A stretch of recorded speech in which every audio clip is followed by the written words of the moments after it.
Good evening, ladies and gentlemen.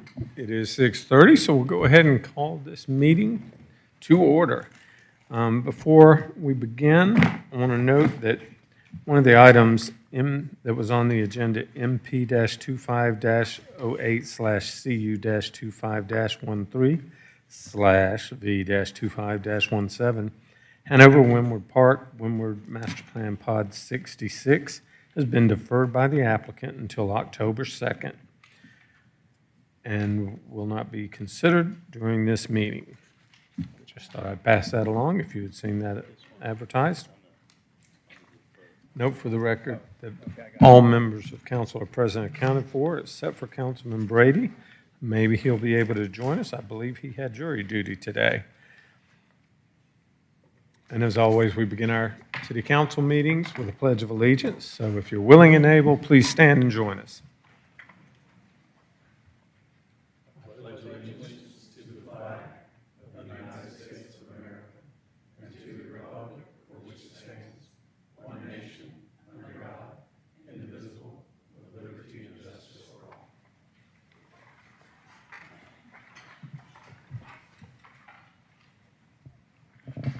So the first item up on our agenda this evening is the consent agenda. And the consent agenda consists of the city council meeting minutes from the meeting of August 18th, 2025, the contract approval for Chrisley Events contract, and the financial management report for the month ending June 30th, 2025. Is anyone on council wanting to remove anything from the consent agenda at this time? Ms. Shapiro, do we have any public comment cards? We do not, Mr. Mayor. However, if anyone would like to come forward and speak about the consent agenda, now is your chance. I see no one coming forward, so we'll close public comment on that item. Do I have a motion from council? Motion to approve the consent agenda. Have a motion. Do we have a second? Second. Have a motion by Councilman Mitchell, second by Mayor Pro Tem Merkel. Any discussion? All those in favor of the motion to approve the consent agenda, please vote yes. And it does pass unanimously. So that'll wrap up the consent agenda, and we'll move on to the public hearing portion of tonight's meeting. First item on the public hearing is the announcement of public hearing procedures by our astute attorney, Molly Eswine. If you'll please read the procedures. An individual requesting to be heard on a matter related to the purpose of the hearing must be recognized by the mayor before addressing the city council. Upon rising to speak, the speaker must identify himself or herself and furnish a home or business address before proceeding with any comments or remarks. The council will allow proponents a total of 10 minutes to speak in support of an application. Opponents will be allowed 10 minutes to speak in opposition. Comments are accepted first from the applicant, followed by persons speaking in favor, and then from those in opposition. Upon conclusion of any opposing comments or presentations, the mayor will allow the applicant the opportunity to rebut if any time is remaining in the original allotted 10 minutes. Thank you very much. So the first item up on the public hearing items is MP-25-09/CU-25-12, Dominique Dawes Gymnastics and Ninja Academy. Mr. Woodman, please inform us about the Ninja Academy.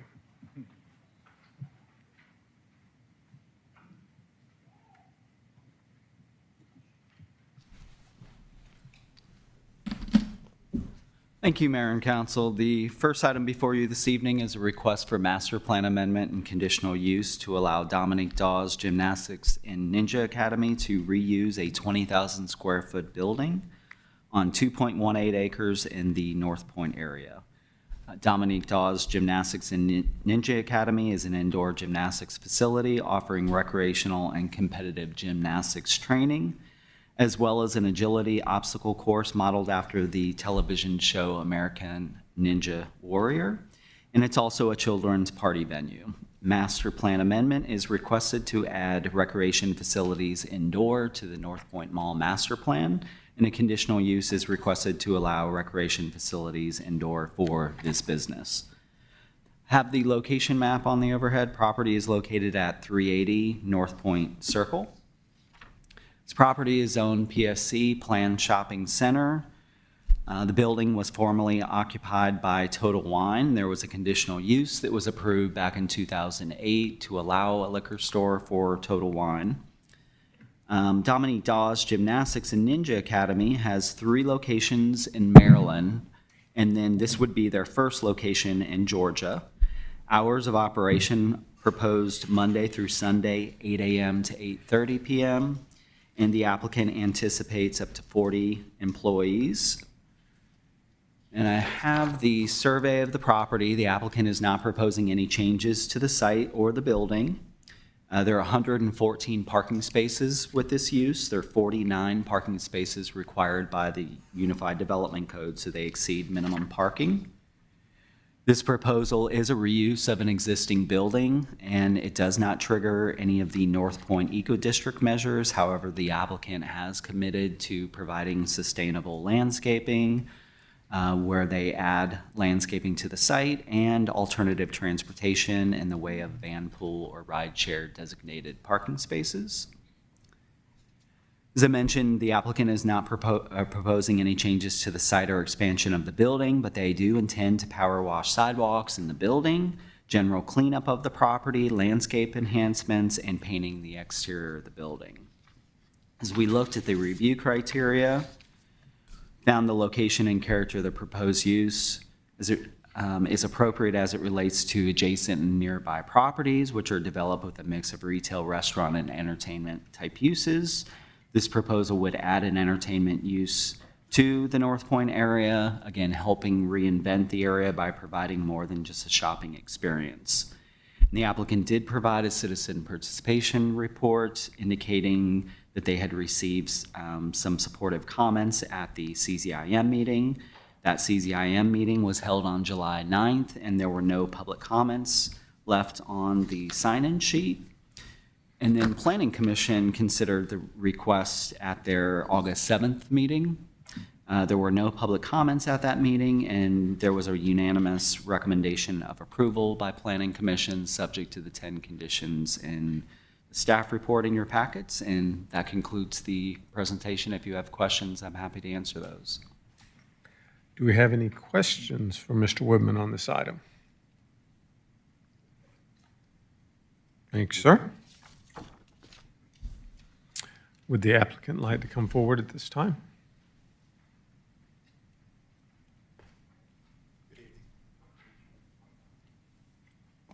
No, thank you. Good evening, everybody. Good evening. So we are proposing to occupy the old Total Wine location. It's been vacant and in disrepair for quite some time, but we're going to clean it up and we're going to beautify it and build something that we can all be very proud of. Our concept is very different than all the retail and restaurants in the area, but we think that it aligns perfectly with your plan to have a destination for entertainment, sports, and so forth, so we fit very well. We're going to bring a lot of families, in particular moms and kids, and if we're fortunate enough to get approved today, we're ready to submit for permit and possibly have a grand opening as early as January. And Dominique will be down here. We'll have some festivities and everybody's invited. But generally, we're just very anxious and to just entrench ourselves in this community and really fulfill our mission, which is to keep kids happy and healthy and active. And so for that, we're very grateful for this opportunity. Sir, do you mind to state your first and last name for the record, please? Miguel Durand. Awesome, thank you. Thank you. And you did get his address? I did not, but you can add that into the record as well. Okay. Now? Yes. 10895 Woodleaf Lane. That is in Great Falls, Virginia. 22066. Great, thank you. We just needed that for the public record. Thank you. Thank you very much. Do we have any questions for the applicant at this time? Seeing none, you're certainly welcome to sit down if you'd like at this time. Thank you so much. We'll go to the public comments, and if anyone has any concerns or anything that you want to bring forward after that, we'll allow that. Thank you. Ms. Shapiro, do we have any public comment cards on this item? We do not, Mr. Mayor. However, if anyone would like to come forward and speak in this matter, now is your chance. I don't see anyone coming forward about this item, so we'll close public comment. Do we have a motion from council? Yes, sir, Mr. Mayor, I'd offer a motion this evening to approve MP-25-09/CU-25. Missed the button. I would like to recommend approval of MP-25-09/CU-25-12, Dominic Dawes Gymnastics and Ninja Academy as presented this evening. I have a motion by Mayor Pro Tem Merkel, second by Councilman Hypes. Any discussion? Seeing none, all those in favor of the motion, please vote yes, otherwise vote accordingly. And it does pass unanimously. Congratulations.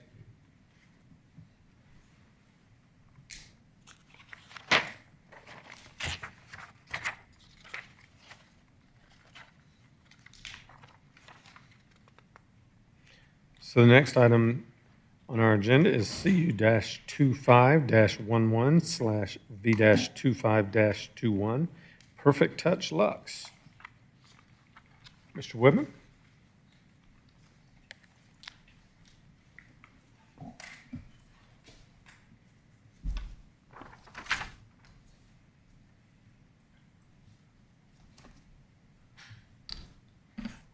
Thank you, Mayor and Council. The next item is a conditional use and variance to allow spa services for Perfect Touch Luxe. Perfect Touch Luxe is a holistic health and wellness center. Conditional use is requested to allow spa services for the business, and a variance is requested to reduce the spa services distance requirement.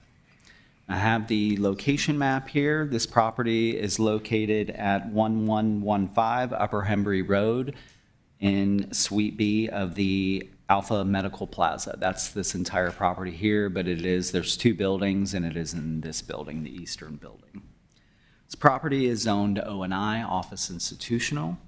It's subject to the George Oswald Upper Hembry Master Plan. That master plan does allow spa services, but with a conditional use. The Alpha Medical Plaza is developed, as I mentioned, with two office buildings.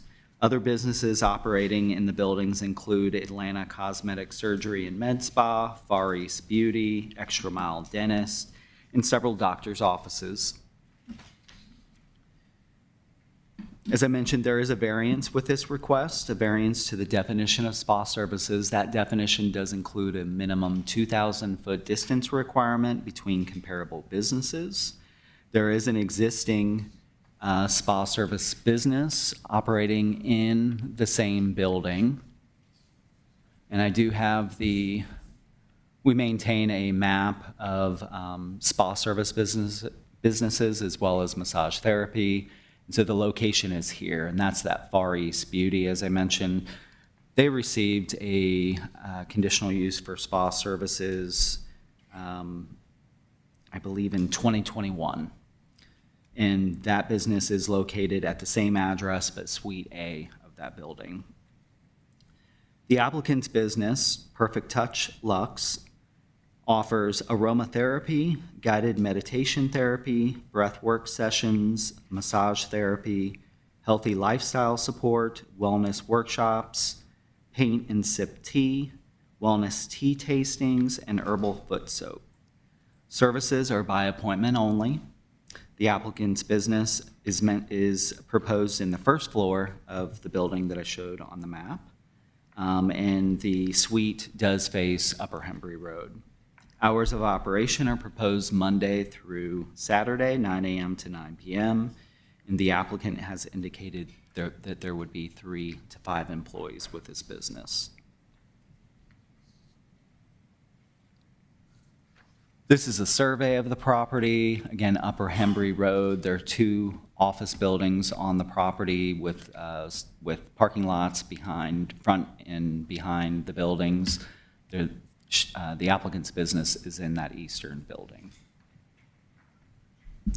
Looking at the review criteria, the conditional use, we believe the proposal would not adversely affect adjacent and nearby properties, which are primarily developed with professional and medical office.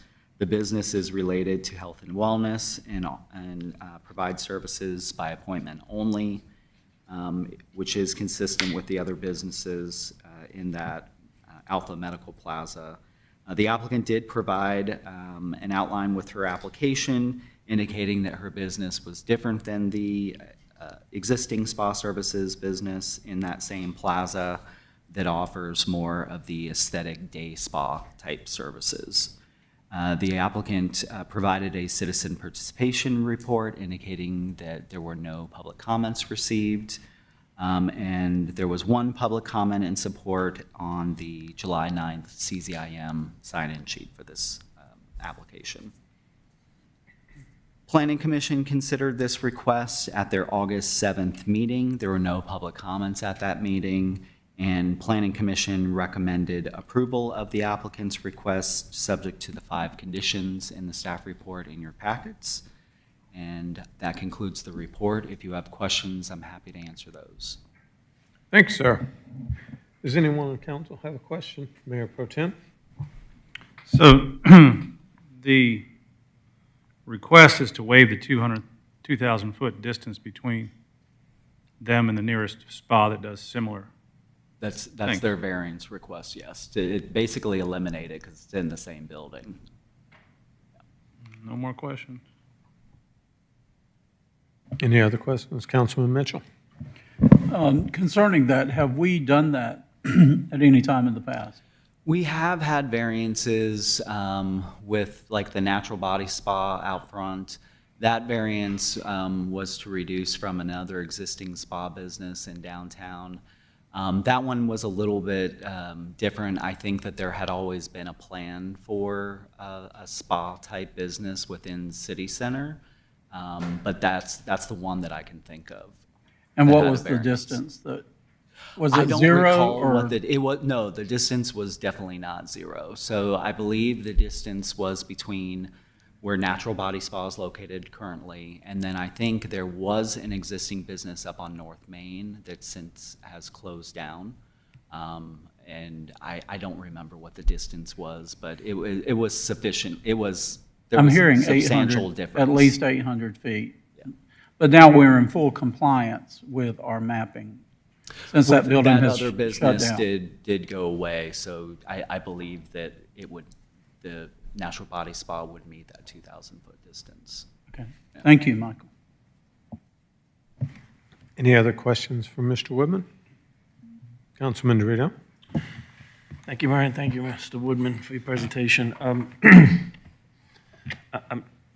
The 2,000-foot, the variance, the distance variance, I mean, this is in the same exact building, so there really is no distance between these two establishments if it was in the same building, right? It's just Yeah, right next door would to be the an other facility, elimination right? of the distance So the requirement. question I have is, putting the distance variance aside for a second, the services that are being provided, okay, I'm not in this business, but I like to kind of understand this a little bit more. Health and wellness and mental well-being versus the aesthetic day spa services. I mean, clearly, what's the dividing line between the two types of places? Like, on the variance, I think that the difference was one business was offering certain services, which that business, Far East Beauty, was conditioned, limited to those, and it was, I believe that business was approved for things like facials, waxing, more aesthetic type services. And then the applicant that is before you this evening, that business's services are more related to stress relief, meditation. So that's why that was the comparison that the applicant provided with the application to show how her business was different than the other one. and from your perspective, if the council decided to approve this evening, along with approving the variance, does that set any sort of precedent that could potentially cause future planning commissions and councils to have to allow these similar businesses within the same building or within that 2,000 square foot limitation that's in the comprehensive land use plan today? I mean, I think every time that you look at a variance, I mean, anytime a variance is being approved, you could potentially be setting a precedent. I think the way that we usually look at these is there something that makes that application different than others? But we have, I know at least one reduction to the distance requirement that's been approved. As I mentioned earlier, the natural body spa. Again, that was definitely a different situation. There wasn't an argument about comparable services with that one. But certainly you always have to worry about precedents. Okay, thank you. Any other questions from council? Thank you, Mr. Woodman. Would the applicant like to come forward?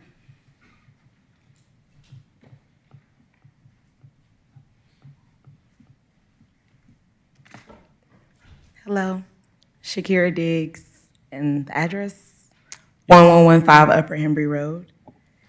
And I have prepared a statement, if it's okay to read it to you guys. Absolutely. I believe you have 10 minutes, right?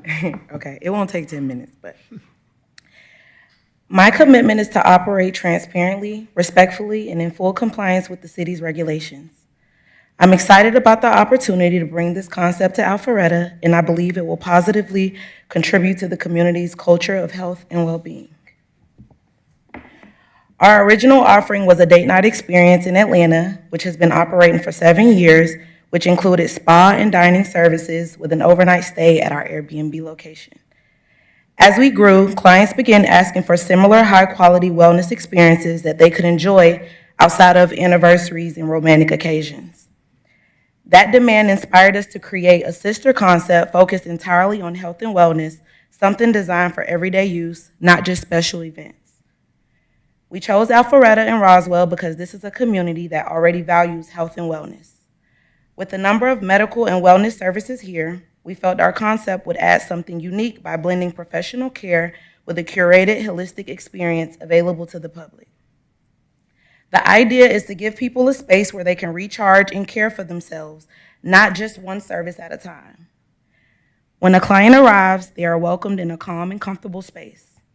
This is not a large commercial spa. It's a smaller, more personalized setting designed to feel private and intentional. We operate strictly by appointment, so there are no walk-ins or high traffic. A typical visit might include starting with a guided meditation or breathwork session, moving into massage therapy, and finishing with a herbal foot soak or vision board activity, depending on what they've booked. Every session is curated to the client's needs and focused on creating a meaningful wellness experience, not simply a treatment. We are passionate about these experiences because we've seen how intentional care and relaxation can truly improve people's lives, helping them show up healthier, calmer, and more connected every day. And I'm willing to answer any questions you guys may have. Do we have any questions for the applicant? You did a good job. Nobody had any questions. Okay, thank you. Thank you. Ms. Shapiro, do we have any public comment cards in favor of this item? We do not have any public comment cards in favor of this item. However, if anyone would like to come forward, now is your chance to do so. Seeing no one come forward, do we have any public comment cards in opposition to this item? We have none in opposition either, Mr. Mayor. Once again, however, if you'd like to come forward and speak against this item, you have that opportunity as well. And I see no one come forward, so we'll close public comment. Do I have a motion from council? Yes, sir, Mr. Mayor, to offer a motion this evening to deny the request for CU-25-11/V-25-21 Perfect Touch Lux. We have a motion by Mayor Pro Tem Merkel, a second by Councilman Hypes. Any discussion? All those in favor of the motion to deny, please vote yes. And it is unanimously.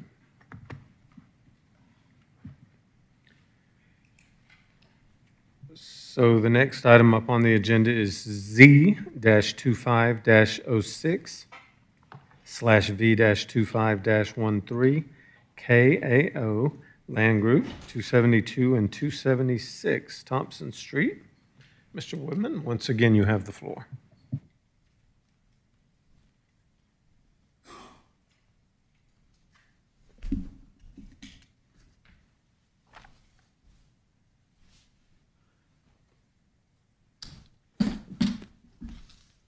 Thank you, Mayor and Council. The next item before you is request for rezoning and variance to allow a 16-lot for-sale single-family subdivision that would include 9 detached homes and 7 townhomes.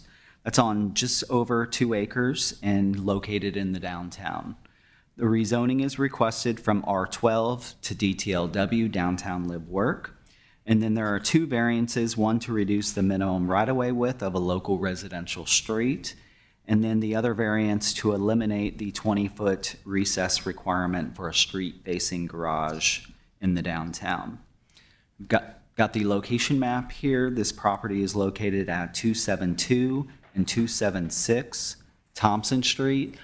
That's 3 and 4 parcels over from the detention park. Just to orient you, there are 2 parcels, which I believe they've been combined into one. So this is the subject property here. The proposed density with this development is 7.88 dwelling units per acre. As you can see on the location map, this is 2 parcels of land. The comprehensive land use plan designation of the property is mixed use live work, which does support the applicant's request. Mentioned the variances earlier. Again, variance to reduce the local street right-of-way from 50 feet to 40 feet. We've had variances in the downtown to reduce that local residential street right-of-way to as low as 40 feet. And then the other variance request, again, is to eliminate the 20-foot recess requirement for the street-facing garage. Let me show you the applicant's site plan. This is the applicant's site plan. This is Thompson Street on the bottom of the sheet. 9 detached lots here. You can see home footprints. There's an open space, a common space here with underground detention, and then 7 townhome units along the north end of the property and 2 separate buildings.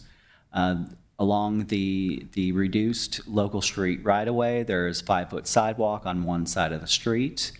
This is an alley serving the townhomes. The alley does have a 5-foot sidewalk along the south side, as well as 4 on-street parking spaces for guest parking. An alignment of the Alpha Loop will run through the northern 40 feet of the property, and that is shown in this area. And then this northern 40 feet is called out as a tree-safe area on the site plan. The average lot size of the detached homes is just over 4,500 square feet. The townhomes are 22 feet wide. Detached homes are 2 stories, and the townhomes are 3 stories. Thompson Street, they show the 8-foot planter and 8-foot sidewalk. There is no on-street parking shown on Thompson Street.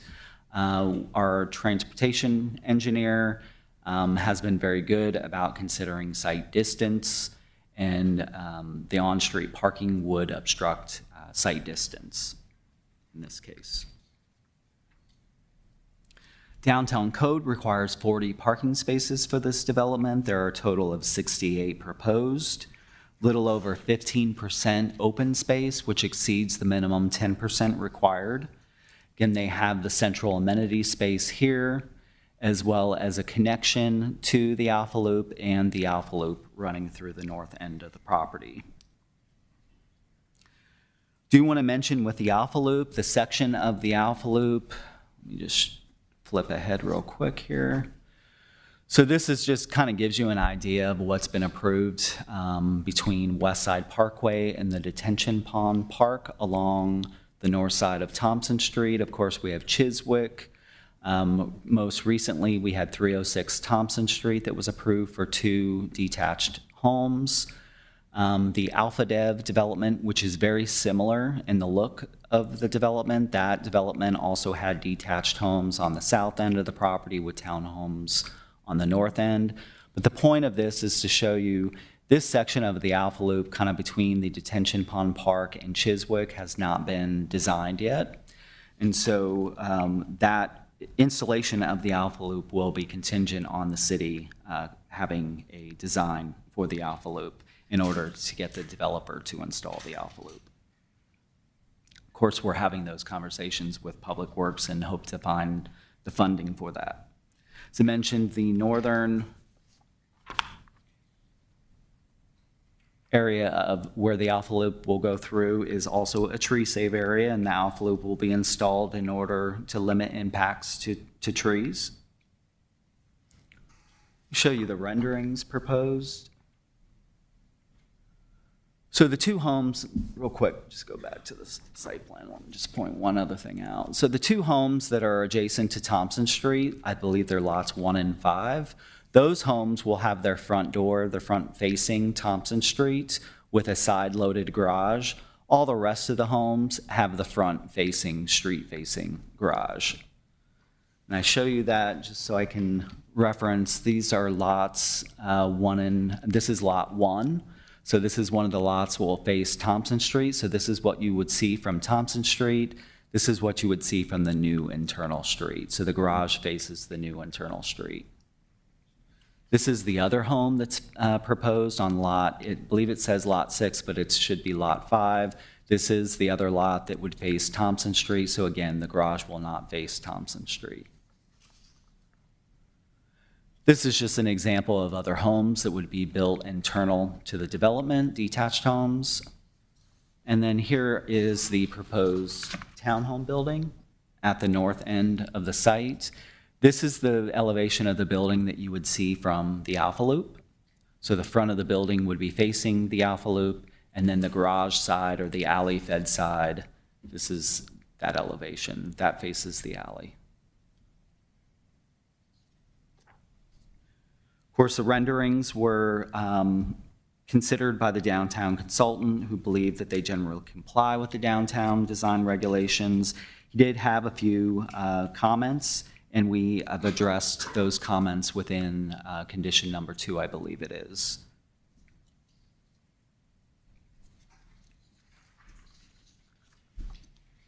Looking at the review criteria for this request, we believe the proposal is consistent with the vision in the downtown master plan update and the comprehensive plan. This proposal is suitable as it relates to the development of adjacent and nearby properties, which are similarly developed or approved. And we believe the proposal is consistent with the walkable vision in the downtown. As it relates to the variances requested, we do believe the property does have exceptional and peculiar conditions due to its long, narrow shape. Also, it has a future alignment of the Alpha Loop along the north end, which limits site layout, resulting in shallow lots. However, we do think that the street-facing garages should be recessed at least 10 feet behind the front facade of the detached homes, and the applicant was agreeable to that. The applicant provided a citizen participation report indicating that they met with Academy Park HOA Board on May 29th. There were questions and concerns over erosion on Goswick Creek.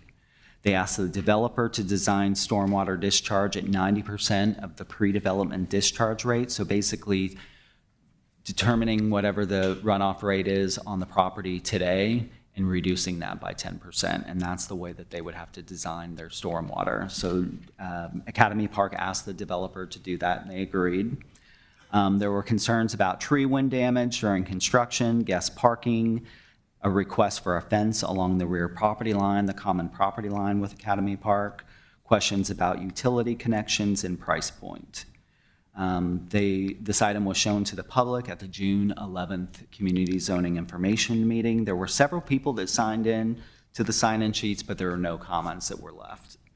And then Planning Commission considered the request at their July 7th meeting. There were a couple of public comments with concerns over density, stormwater runoff, and guest parking. Ultimately, Planning Commission recommended unanimous approval, subject to the 27 conditions in the staff report in your packets. And that concludes the presentation. If you have any questions, I'm happy to answer those. Thank you, Mr. Woodman. Councilman Hypes? Thank you, Mr. Woodman. I have 3 questions. First is, does this development accommodate delivery trucks? We've run into a spate of delivery trucks parking on roads and not within the developments themselves.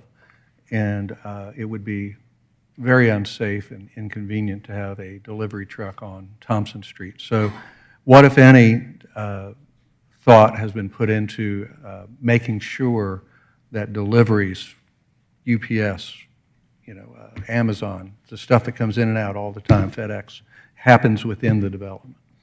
Got it. Great question. So, of course, fire reviewed this and ensured that a fire truck can turn around. Of course, they've got the alley here, which creates the ability to do a T turnaround. There are some on-street guest parking spaces up in the alley. But the other thing is, the most notable, I think, is probably the width of the travel lanes within the subdivision. Even though the right-of-way, they're asking for a reduction of the overall right-of-way from 50 down to 40 feet.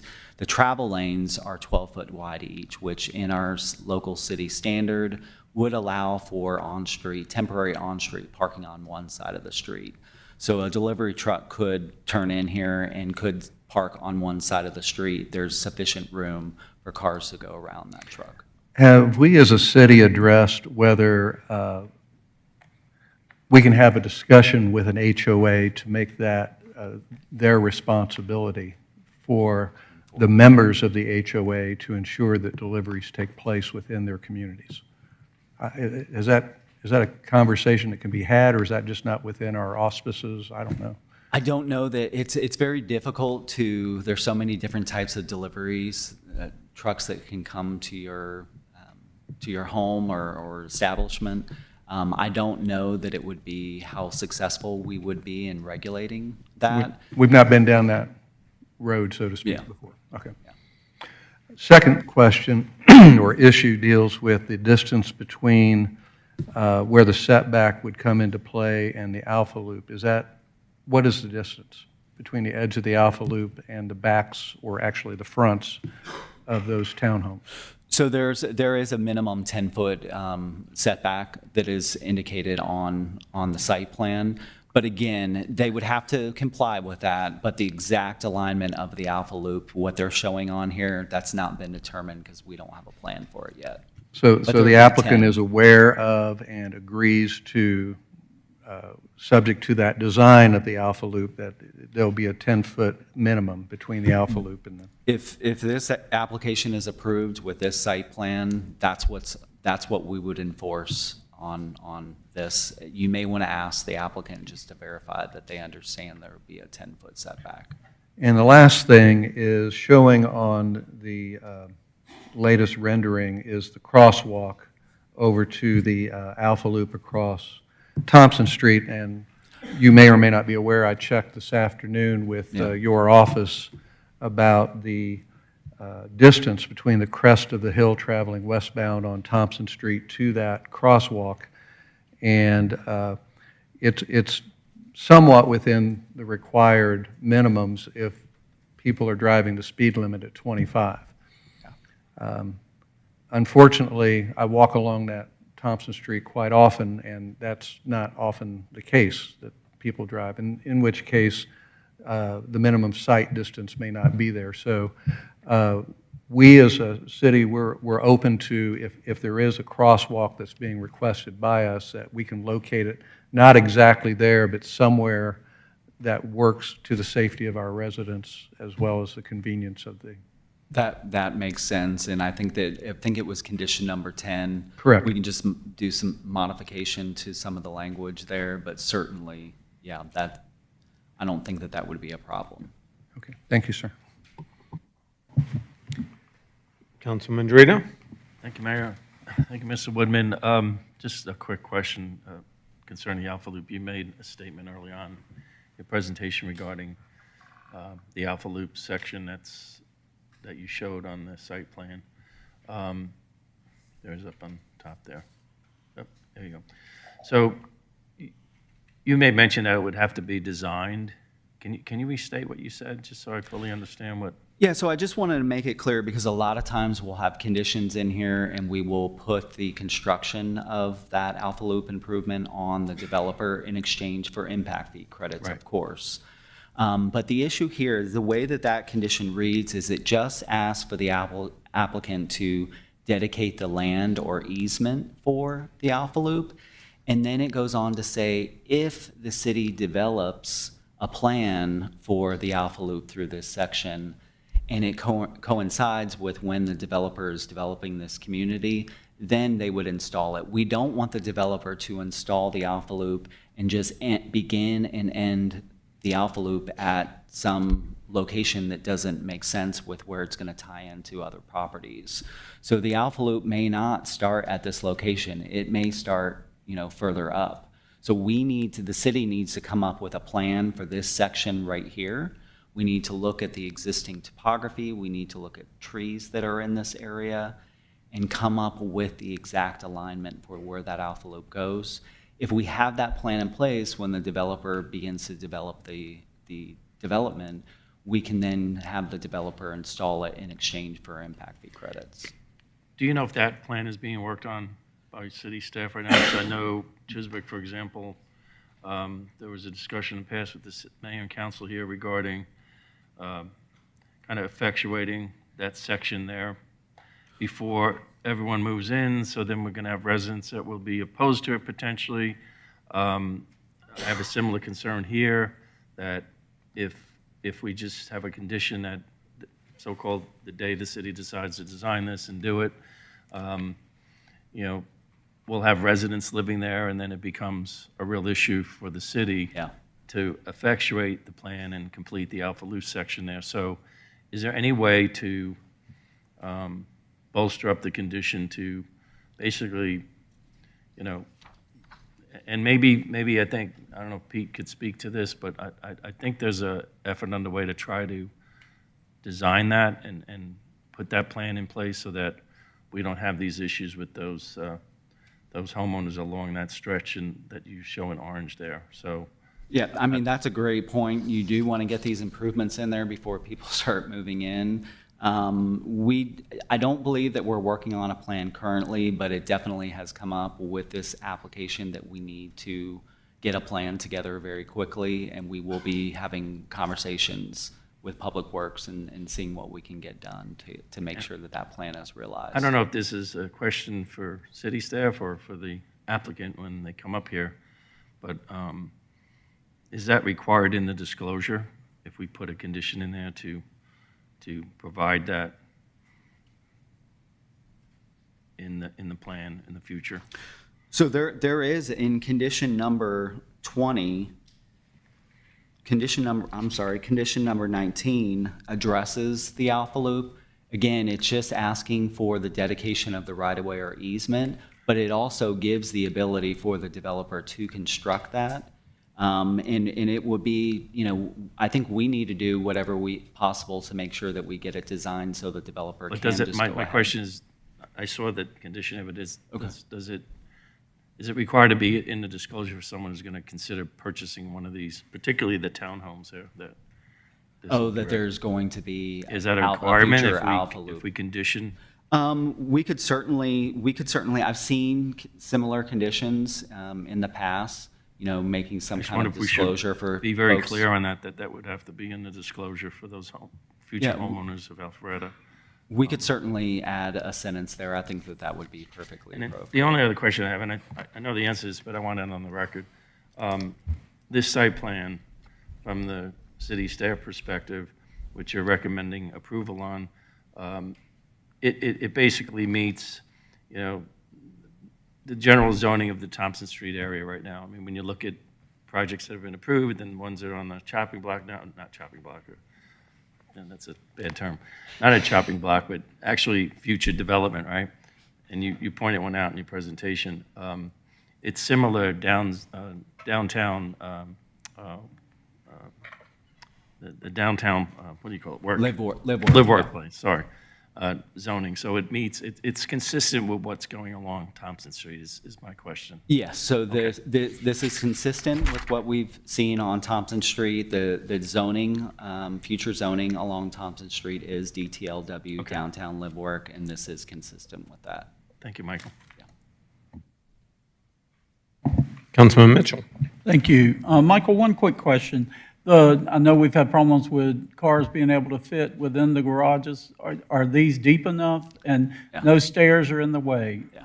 Is that correct? Thank you for bringing that up. I usually mention that in the presentation. Yes, so the garages will accommodate 2 side-by-side cars within the garage, meeting our minimum length and width for those spaces, as well as on the driveways. So driveways, they do have the minimum 18-foot long driveways as well.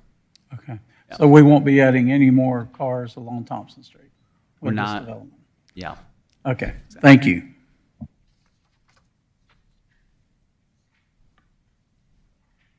Any other questions for Mr. Woodman?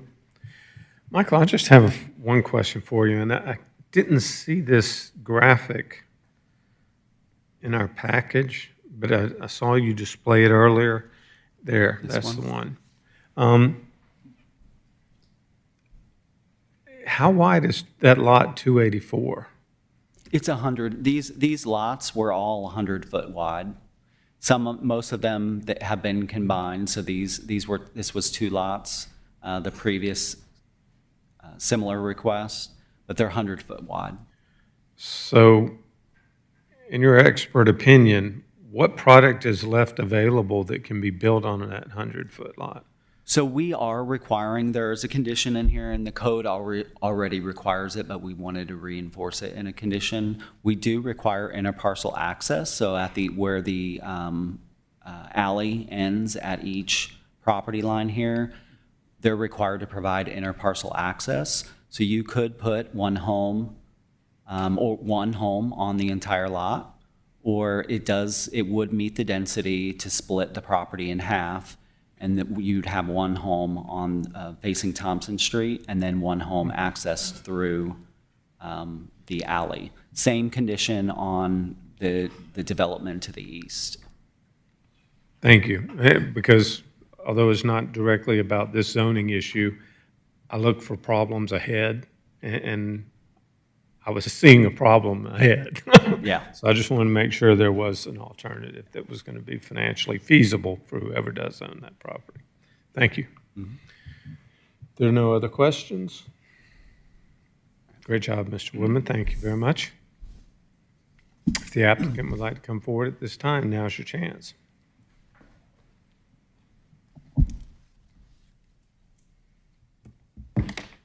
Good evening, Mr. Mayor, members of City Council. Ethan Underwood with Underwood Scoggins. We are representing KAO Development. Let me get plugged in here. There we go.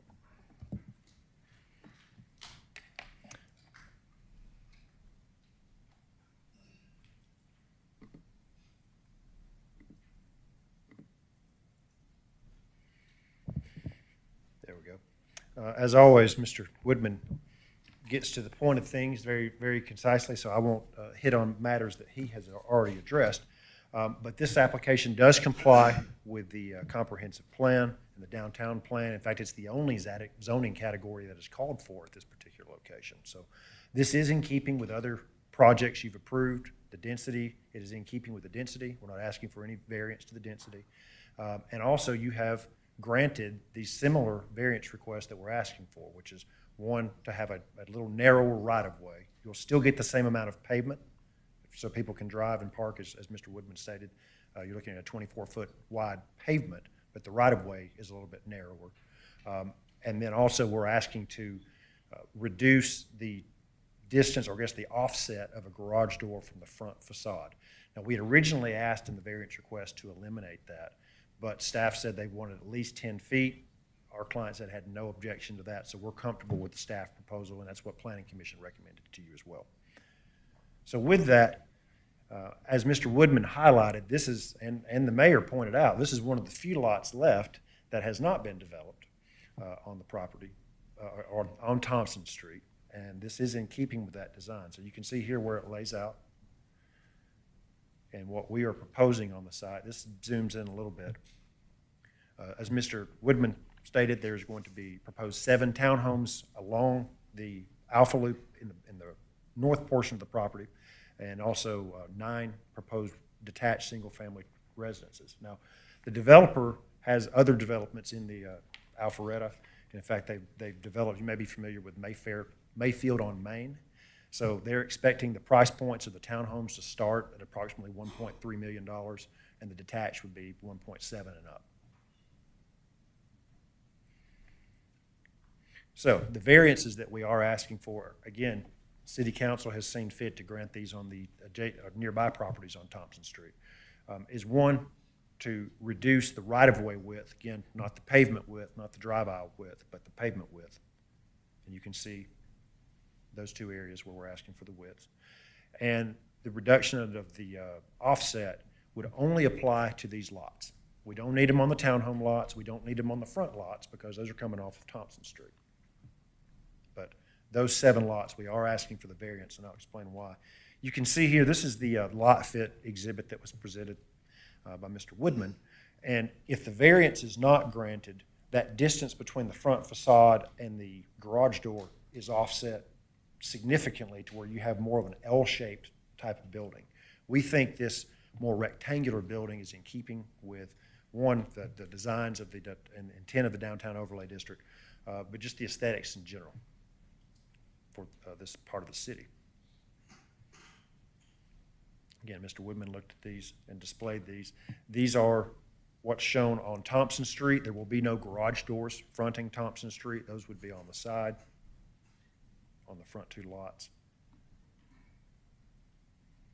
Internally, you would have these houses, but as I was saying, if the variance is not granted, that garage door will be offset much more and alter the footprint of the home and the general aesthetic of it. So we're hopeful that the city would be comfortable with staff's recommendation and the Planning Commission's recommendation to have a minimum offset of 10 feet.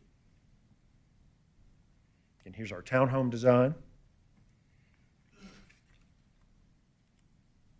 This is actually the rear elevation. So as you go into the development, again, we're not asking for variances because the front of the home, bless you, Councilman, the front of the home will face the Alpha Loop, so that will be the northern facade or the front facade. The south will be have a rear entry townhomes. So in working to get to this point, we have had a good bit of meetings with the neighbors. We really want to say thank you and appreciate the input of Academy Park HOA. They raised concerns because they've had experienced scouring of streams in their neighborhood. They've also had concerns with trees falling from wind shear during the development phase. The fortunate thing we have on this side is the geography. This side is the furthest away from any home in Academy Park. So therefore, as it's being developed, there's the largest buffer that's already in the Academy Park property. So we don't feel that those are going to be issues that are going to negatively affect Academy Park, but we do want to make sure that we had addressed, as Mr. Woodman stated, their concerns. Our client has agreed to reduce the stormwater discharge rate. There's a condition to affect that, and they've also agreed to preserve trees along the northern portion of this property. One thing they've also asked consistently, I say they, Academy Park has asked consistently, is they want an 8-foot tall fence along that rear boundary. At some point, that's going to be completely connected. And what their concern is, they very much appreciate the Alpha Loop, but they also don't want people wandering off the Alpha Loop and getting into the Academy Park's private lands. So because of that, they've consistently, on every application that we've seen here highlighted in green, asked for that fence. So there is a condition that matches identically what was approved on other applications of an 8-foot tall fence along the northern boundary of the property. That will be installed at the developer's expense. So with that, we do appreciate the City Council's questions before. As staff noted, there will be adequate right-of-way for parking. There is no off-street parking proposed on Thompson Street. So Our hope is that will deter delivery trucks from parking on Thompson Street. Other than that, we're certainly open to any suggestions that you might have on that, but I think a lot of that's just going to come down to enforcement of the city police.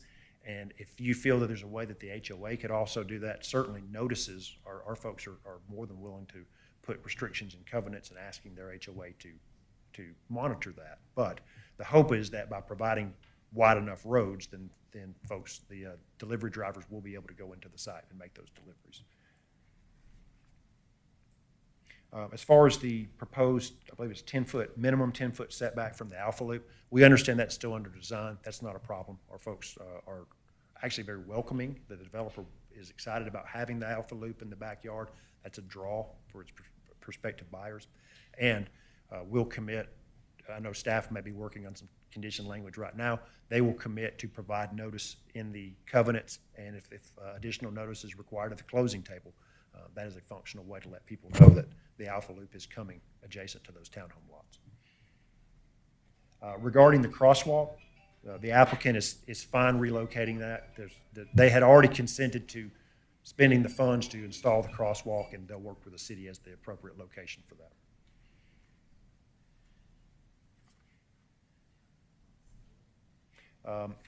Regarding the question that we heard also about, are driveways deep enough for parking? Yes. Each unit will have a minimum of 2 parking spaces in the garage, plus each driveway will be at least 28 feet deep. So there will be plenty of room for at least 4 cars on each unit, townhomes and attached alike. And last but not least, I believe the mayor asked the question about what about the property to the east? Looking at that, we think they could probably fit at least 2, maybe 3 townhome units on that width of that area, and then another unit in front. That's actually something similar. You may remember the Farrat application that was just next to the Cheswick development. It was a narrow 100-foot wide lot.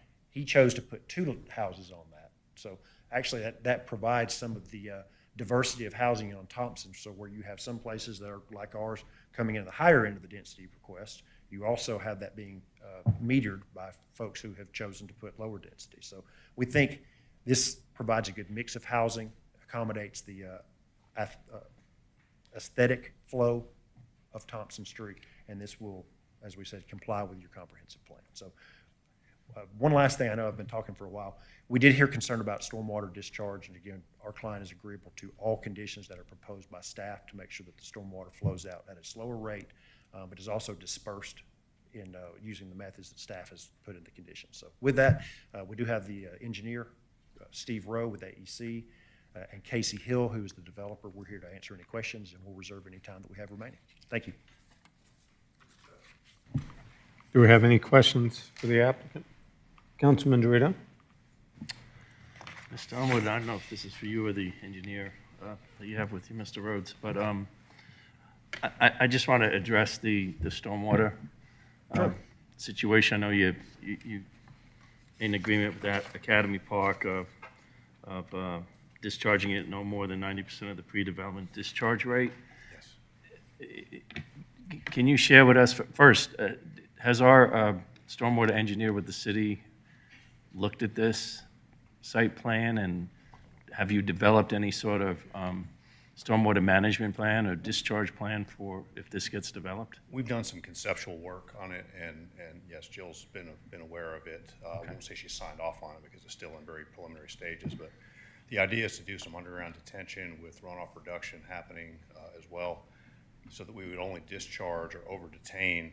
We'd have a 10% reduction in peak flows for the 1 through 100-year storms. The discharge point would be stretched out over right now the plan is a level spreader, so that we would mimic the sheet flow of the natural groundwater or the natural rainwater that happens today. So the plan is to really be sensitive to our offsite neighbors and any runoff that would come their way. Well, I appreciate you working out these things with the engineer of the city and also with the Academy Park HOA, because that is a very sensitive area back there between Academy Park, and I think Academy Park actually manages part of the land back there, and have a nice walking trail that I've been through for reasons of looking at some of the stormwater issues that they were experiencing, erosion and stuff. So it's a very sensitive area. So any more exacerbation of stormwater going into that area behind this proposed site plan will create a much more significant problem. And the city has addressed, upstream issues, and we continue to do that, but anything you could do to make sure that you meet the requirements of the agreement with Academy Park will be greatly appreciated. That's Thank our you. full intent. Councilman Height? Thank you, sir. Mr. Underwood, do you have any proposed renderings of what the streetscape will look like along Thompson Street at the front of the project? We do not have landscaping plans developed yet, but those will be developed in concert with the city as well as the city staff and the DRB. Is it contemplated it would be landscape or landscape plus hardscape? Both. Okay. I would encourage you to dress up your front door. A lot of the developments along Thompson Street, it looks very attractive, the ones that have been done, and want to just encourage each new development that comes along when they have that opportunity to make a lasting impression. On the back door of the project along the Alpha Loop, are there any plans to amenitize both sides of the Alpha Loop that's part of the property, or is it all going to be buffer on the far north side of the Alpha Loop? Right now, in not knowing where the route of the loop is going, we fully intend to connect our front doors to Alpha Loop to make that our front porch area for those. We do have a park that's in between that would be a little greenway that would take you from our development down to the Alpha Loop. So we're having full interconnectivity with that development. We're seeing some creative ideas along the Alpha Loop, the north-south over there behind Haynes, is it Haynes Bridge, the John Wieland? But it's not just the things that are immediately behind the homes, between the homes and the Alpha Loop, but it's the things on the other side of the, with park benches and a little clearing. So again, just if that can be part of the plan and you guys be trendsetters along that section, do it right the first time and it'll be right for all time. So, thanks. Any other questions for the applicants? Thank you, gentlemen. Thank you. Ms. Shapiro, do we have any public comment cards in favor of this item? We do not have any in favor, Mr. Mayor. However, if anyone would like to come forward and speak in favor, now's your chance. Seeing no one come forward, we'll close public comment for opposition. Ms. Shapiro, do we have any public comment cards regarding any opposition to this application? We do not have any in opposition either, Mr. Mayor. And once again, you have the opportunity to come forward if you'd like to. I do not see anyone coming forward, so we'll close public comment on this item. Do we have a motion from council? Yes, sir, Mr. Mayor, I'd offer a motion this evening to approve Z-25-06/V-25-13 KAO Land Group /272 and 276 Thompson Street as presented to us this evening. Second? Yep. Oh, sorry, John, you could take the second if you want. There'll be more motions to be made this evening. With the motion and a second, I was going to offer a friendly amendment to change one of the conditions. And Okay, well, let me state the motion, and then you want to ask for a friendly amendment, we can do that. So the motion was to approve the item by the motion moved by Mayor Pro Tem Merkel and second by Councilman Dorito. Councilman Hypes, did you have? thank you, Mayor. I'd like to make a friendly amendment to change the wording of condition 10 to read, developer shall construct a decorative pedestrian crosswalk, parentheses, pavers with concrete banding, close parentheses, across Thompson Street near project entrance as approved by staff. I'll accept. Okay, is everyone clear on the motion as amended? Seeing no questions, all of those in favor of the motion to approve as outlined in the friendly amended motion, please vote yes. And it does pass. I think we're missing one vote. It's not displaying Councilman Mitchell's. He's protesting. He wanted them to paint it all white.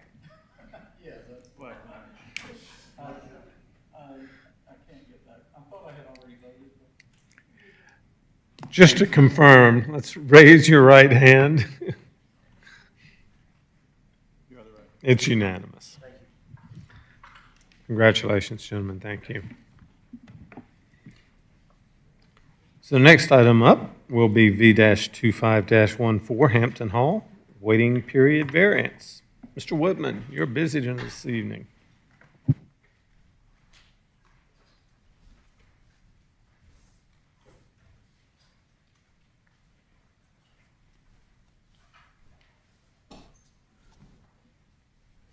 Thank you, Mayor and Council. The next request is a request for variance to reduce the waiting period for council consideration of a zoning decision on the same property from 12 months to 6 months.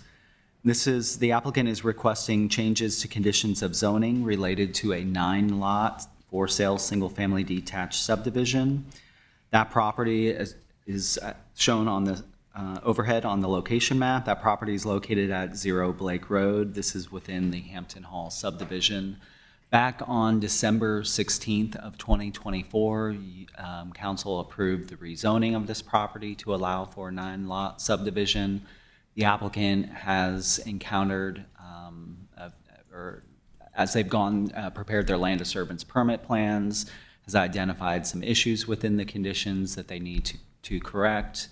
Or they would like to update. Also, they would like to change some conditions related to being consistent with the road and lighting within the development in order to be consistent with the rest of Hampton Hall HOA. So before that item can be considered, they need a variance approved to reduce the waiting period from 12 months to 6 months. And that concludes the report. We're recommending that you approve. I was just waiting on you to confirm you were finished. All right. Do we have any questions for Mr. Woodman on this item? Thank you, sir. Would the applicant like to come forward at this time?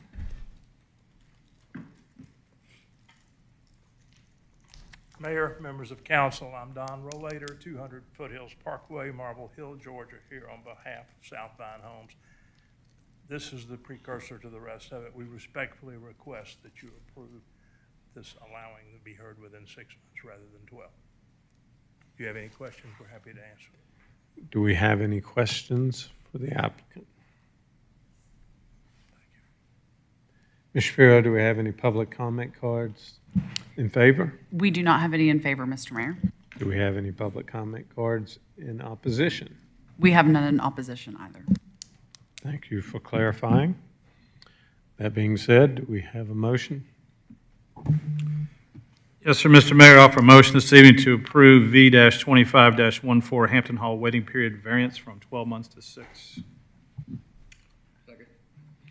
We have a motion by Mayor Pro Tem Merkel to approve, and a second by Councilman Hypes. Any discussion, gentlemen? All those in favor of the motion to approve, as outlined by the Mayor Pro Tem, please vote yes. And it is unanimous. So the next item up will be PH-10/E-25-07 Hampton Hall, change of condition and exception.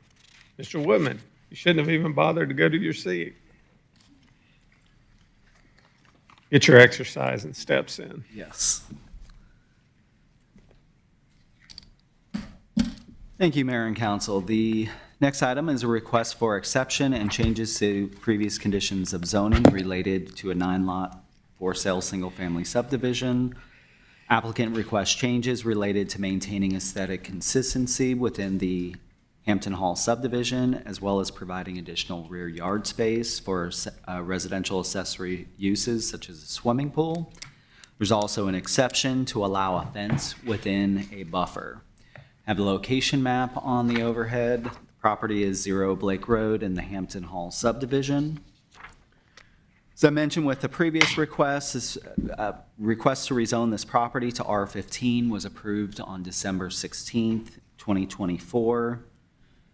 The applicant is coming back requesting some changes to conditions of zoning. Those conditions related to that 2024 file are conditions number 1, conditions 3 through 9, and condition 11. Many of the conditions are to update the site plan date. In several of the conditions, there was also an amendment to the condition related to buffers. There's a perimeter buffer that was offered by the applicant with the rezoning of this property. This is the applicant's proposed site plan with their buffer plan. The green areas indicate undisturbed buffer.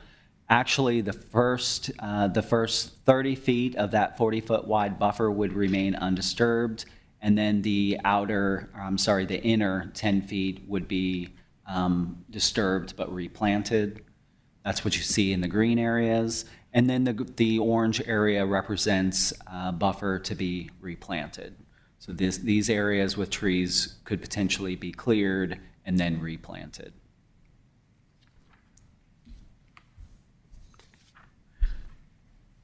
The additional changes to conditions of zoning relate to the cul-de-sac street. So the only street in the Hampton Hall subdivision that has sidewalks is High Hampton Chase. All streets coming off that street do not have sidewalks, and the applicant was showing that on their previous site plan, so they've removed the sidewalks to be consistent with the rest of Hampton Hall. They also proposed an amendment to condition number 11 so that the lighting within this development will match the lighting in the rest of Hampton Hall.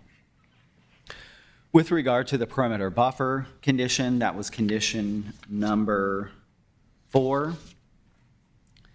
The applicant identified during the land disturbance permit phase that there was a swale that was required to direct stormwater to the stormwater pond, which sits in the southwest corner of the property.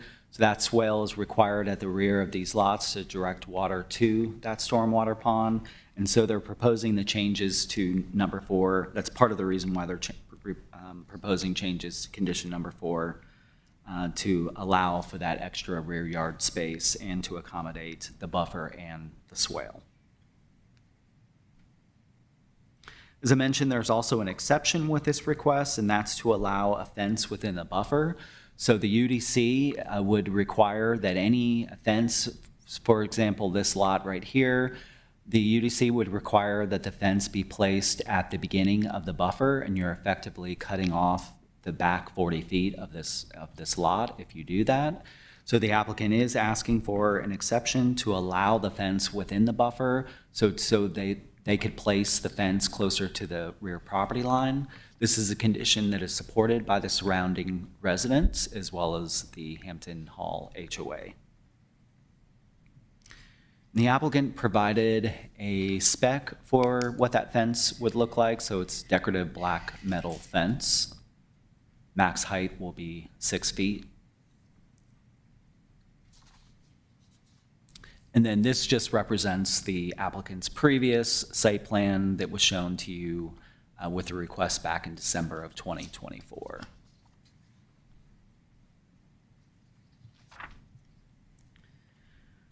Assessing the applicant's request, we believe that the requested change will allow for aesthetic consistency within the Hampton Hall community.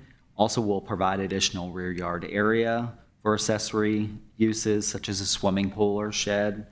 UDC does not, and I did note as it relates to the buffer exception, the UDC does not require buffers between residential and residential, so the applicant was proposed the buffers, the perimeter buffers to begin with. And then as I mentioned, the surrounding property owners and Hampton Hall HOA do support the fence, the decorative fence within that buffer. The applicant did provide a citizen participation report indicating that they had received some questions regarding tree removal and stormwater runoff. The applicant did include me on some communication that they had with one of the adjacent residents to the south. As you may remember from the December rezoning of the property, there's some stormwater runoff that was occurring on the properties to the south, and the applicant did make some accommodations with the neighboring property to the south as it relates to tree removal. This item was shown at the June 11th and July 9th CCIM meetings. There were public comments regarding tree buffer along High Hampton Chase, minimum setback along High Hampton Chase, concerns identified buffer on the, regarding the buffer on the south end of the property, trees becoming vulnerable after clearing, and noise pollution during construction. With that, staff is recommending approval of the applicant's request, subject to the amended conditions that are listed in the staff report in your packet. And again, those are amending the conditions from the 2024 rezoning, and those are conditions 1, 3 through 9, and 11. And we're also recommending 3 new conditions, and again, those are also listed in your staff report. Those new conditions relate to the proposed fence within the buffer, as well as the off-site, requiring that the off-site head wall associated with the stormwater discharge be faced with decorative rock or stone. And then also it requires that the developer comply with the key agreements in the memorandum titled 8825 Meeting Notes regarding 175 Starboard Way property. That is the coordination with the adjacent property to the south. And that concludes the report. If you have questions, I'm happy to answer those. I have a question. Just want to clarify. I think you covered it, but I want to make sure. That one gentleman that was so vocal in the previous zoning, is he involved in giving consent to these changes? So the gentleman that I believe you're referring to, that he is not the person in condition number 3 at 175 Starboard. That gentleman did show up at one of the 2 CZIM meetings, and I know that he had some discussions with the applicant with regard to whether he's specifically on board with the applicant's proposal. I think you would have to address that with the applicant. Okay. I was just inferring that that might have been the person that had been vocal earlier. This was a different, so I think there's a couple different residents to the south. The gentleman that you're referring to, I believe, is maybe on the western side. The memo that's referenced in condition 3, I believe, deals with a property owner kind of on the eastern side here. Thank you for clarifying. Just wanted to make sure I wasn't assuming. Councilman Mitchell, I believe you said you had it. No? Any questions? We have no questions. Well done, sir. Thank you. Would the applicant like to come forward?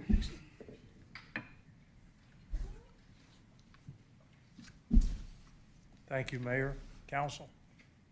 To repeat it, I'm Don Rollator, 200 Foothills Parkway, Marble Hill, Georgia. I represent Southbound Homes tonight. With me are Alex and Courtney Tedderton, the principals in the company, Alan Neal of the Foresight Group, who is our land planner and our engineer. Michael has done such an excellent job of outlining the request. I won't wear you out with a lengthy explanation of it. The reason for the moves in the buffer is that a development such as this, being the same zoning as abutting properties, only requires a setback. What we did to attract the neighbors to support this application was to self-impose a buffer twice the size of the building setback that would have all been required by code. As a result of that, we have had excellent cooperation from the neighborhood association. The staff understands what we're doing to make that work. And all of these little nuances tonight in red print basically just cover that with the new site plan. These red print items recite what the site plan is doing. Applicant has worked with the staff and the Hampton Hall HOA. The goal of this entire application is to ensure the aesthetic consistency with the remainder of Hampton Hall, which was their most important wish, and to provide quality home development on each lot. When we expand that area and bring the fence inside the buffer, we allow these new homeowners to do good things in their backyards like the people in Hampton Hall have, such as outdoor kitchens, outdoor fireplaces, swimming pools, those kind of things, to make it attractive and to make it more valuable, and therefore raise the tax base as well. the approval of all these revised conditions will allow us to go forward. And further, we had one neighbor who's most concerned with the tree canopy, Mr. Steve Clow, and if I pronounced his name improperly, I apologize. And therefore, you'll see condition 3 in these conditions directly addressing his concerns after a walk of the property and a memo from Mr. Neal, our engineer. So we're in compliance there. Mr. Tedderton took it upon himself to address the needs of the homeowner in the southwest corner. Yes. In the southwest corner, who had been vocal early in the original zoning application. He had existing problems which were terrible. Our development and the design of our detention pond and the shaping of our property will substantially relieve his current existing flooding conditions. I believe that he is satisfied. If he is not, I'm sure he might appear and speak. But Alex has spent a great deal of time looking straight in the eye and say, this is what we're going to do, and we think this will do what you need done. We agree with the 3 new conditions proposed by staff. We agree with every single one of the changes in red. And like in the old days when we did conditions, unless you have particular concerns in the red print that you wish for us to address, we're just going to address them in gross and say we agree with all of them. If any member of the council has an explanation they would like on any one of them, we're more than happy to take that forward with you. I think that concludes our presentation. We appreciate the effort that staff and the various departments have put into this to address all the concerns, most particularly stormwater, tree cover, those kind of things.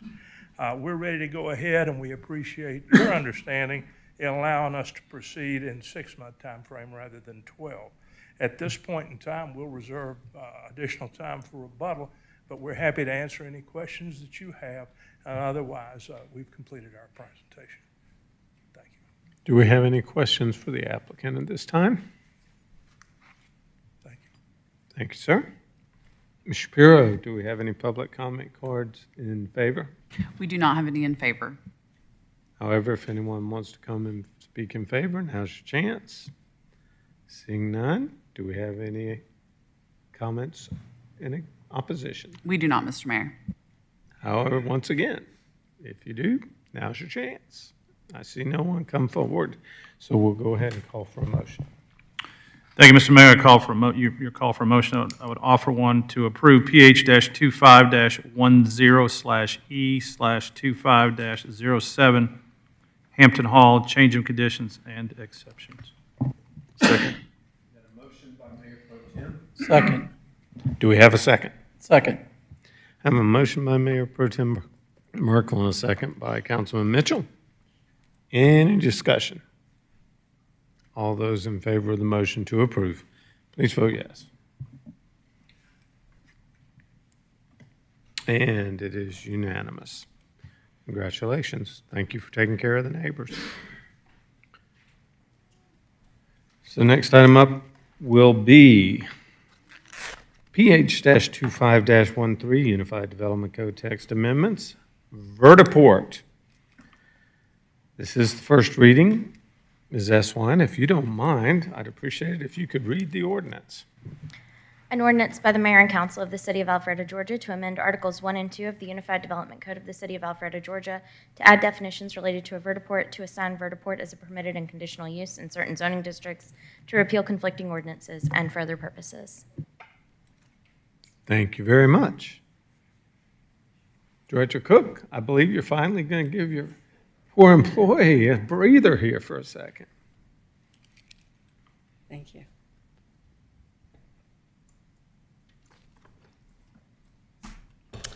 Mayor and Council, the next item, staff is recommending text amendments to the Unified Development Code.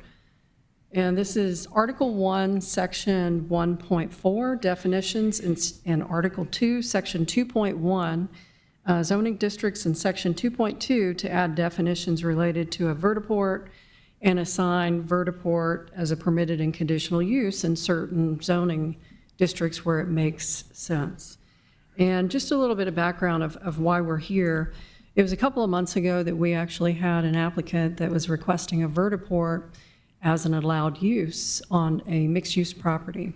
And when we brought it forward, council pointed out that we didn't have definitions within our Unified Development Code. So that's what we're bringing forward for your consideration this evening. We also found that although we have several locations that allow heliports within Alpharetta, we didn't have a definition in the Unified Development Code. So it made sense to step back and make sure that we have the definitions in place. And I don't think you can read that very well. Let me see if I have a... You can see that? Okay. Maybe it's just my eyes then. So the definitions that we're looking at adding is the advanced air mobility, AAM, the transport of passengers and cargo short to medium range distances using new and emerging aircraft technology such as electric, vertical takeoff and landing aircrafts. And of course, this is something that continues to be developed, and unlike helicopters, using electric source. eVTOL, an electric vertical takeoff and landing aircraft associated with advanced air mobility, AAM, which may use a vertiport for takeoff and landing purposes. And eVTOL shall not include helicopters, just to make sure that we have those different land uses, that we looked at those separately. A heliport, public-private, a takeoff and landing facility for a helicopter, which may also include fueling, storage, and maintenance facilities. And then finally, vertiport, an advanced air mobility station consisting of takeoff and landing facilities, and may also include charging, fueling, storage, and maintenance facilities for use by electric vertical takeoff and landing aircraft. A vertiport shall not be used by helicopters. So again, we're just making sure that it's clear that a heliport is not the same as a vertiport. I will add, of course, the reason we have those and look at those as different land uses is because the noise is so much greater with a helicopter. With the vertiport, you're using the eVTOLs, so that's the vertical takeoff, so you don't need as long of a runway. So putting those definitions in place for your consideration. And then we also looked at where they would be appropriate, and we added it as to the CUP, the O&I, the PSC, which is the Planned Shopping Center, and also MU for consideration. And that would still be a conditional use. They would have to add it to the master plan, and then it would be conditional use for your consideration, so you can look at the location, site plan, and impacts. And then we also added it by right within the light industrial zoning category. And if there's any questions you may have, and I left out that this was also presented on August the 7th to the Planning Commission. We didn't have any comments at that meeting, and they did recommend unanimously approval of the changes. And I'll be glad to answer any questions that you may have. Councilman Hypes has a question for you. So when you say vertiport would be a matter of right in light industrial, it would be conditional elsewhere? Correct. Where permitted, it would be conditional. Within the other zoning districts, it would have to be added to the master plan, and it would be a conditional use. So I'm familiar with some of our LI areas in the city limits. What's the rationale or thinking behind not making that conditional as well? Maybe it's something that's automatic, maybe it's not, maybe there's some neighboring factors that come in, but why would that be an automatic? And we could make that change to where it is a conditional in all of the different zoning categories, and it's not allowed by right in any of the specific categories unless our city attorney thinks otherwise, where we would have to allow it by right. Well, if not, I, for Prefer one, it conditional? I, for one, would like to do it on a case-by-case basis. Sure. These things are going to go up in the air, and then they're not going to just hover over light industrial. They will go over different areas. And so I don't know what I might decide differently, but And I would not have an issue with that. I think that would be fine as long as that's something that could be supported. I'd like to let the attorney speak, just so we can clarify. Sure. I don't disagree with anything that Director Cook has said.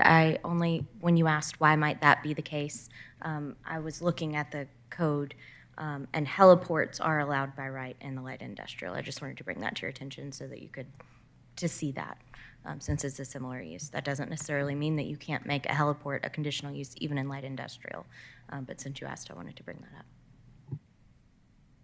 Okay. So we all clear now? Excellent. Is there anything else? Any other questions? Councilman Mitchell?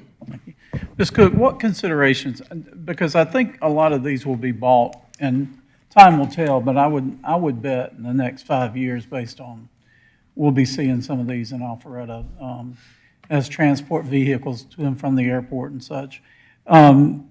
Has any consideration been given to private property rights of a vertiport? Well, I think that's why it's conditional use and it has to go through a process. So each one of them can be looked at on its own merits.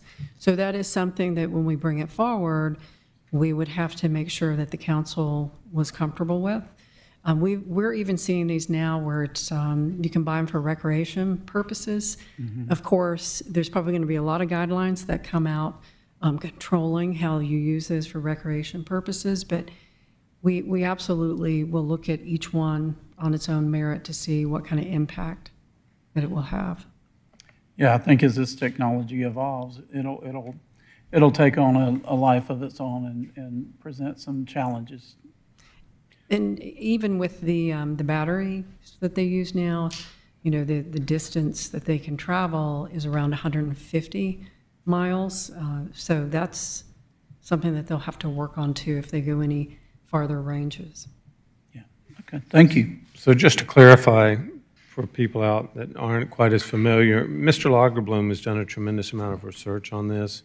Would you like to talk a little bit about that, the understanding of what their pathways are available? Yeah, you know, and it's still pretty vague as to what actually will come into reality, but it's a good idea to get ahead of this, I think, rather than try to catch it, because it is the discussion that's happening. There's discussion about a vertical takeoff and land that would take off and fly over public roadways, for example, from Alpharetta all the way down to Hartsfield-Jackson Airport, and start to move people who are in almost that air taxi model.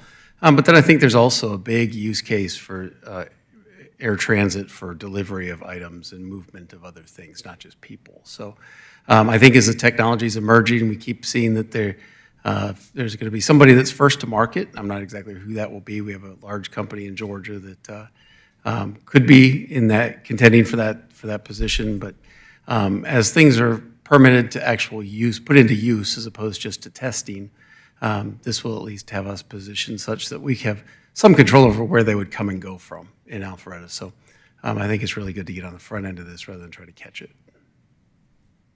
Councilman Hypes. Following up on my previous line, I see in the table 2.2 and within the document here that this would be permitted and not conditional for special use, for SU.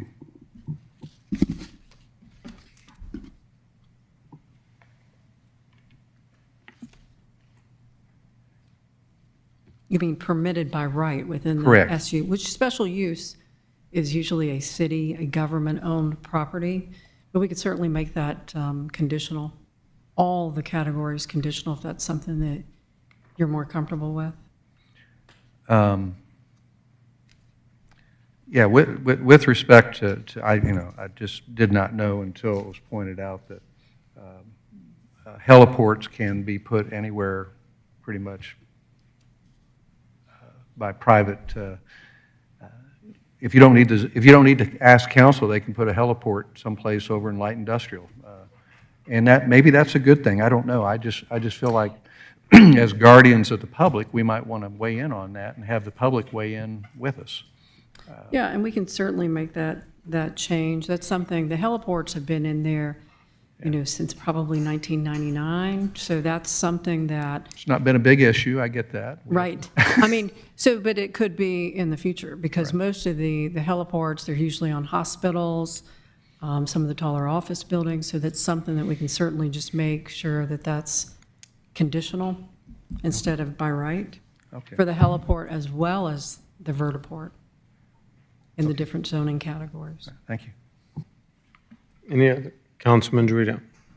I appreciate you bringing this forth because this is something that we're going to have to deal with sooner or later, I think. I know I was at the North Fulton meeting several months ago. Many of us attended that.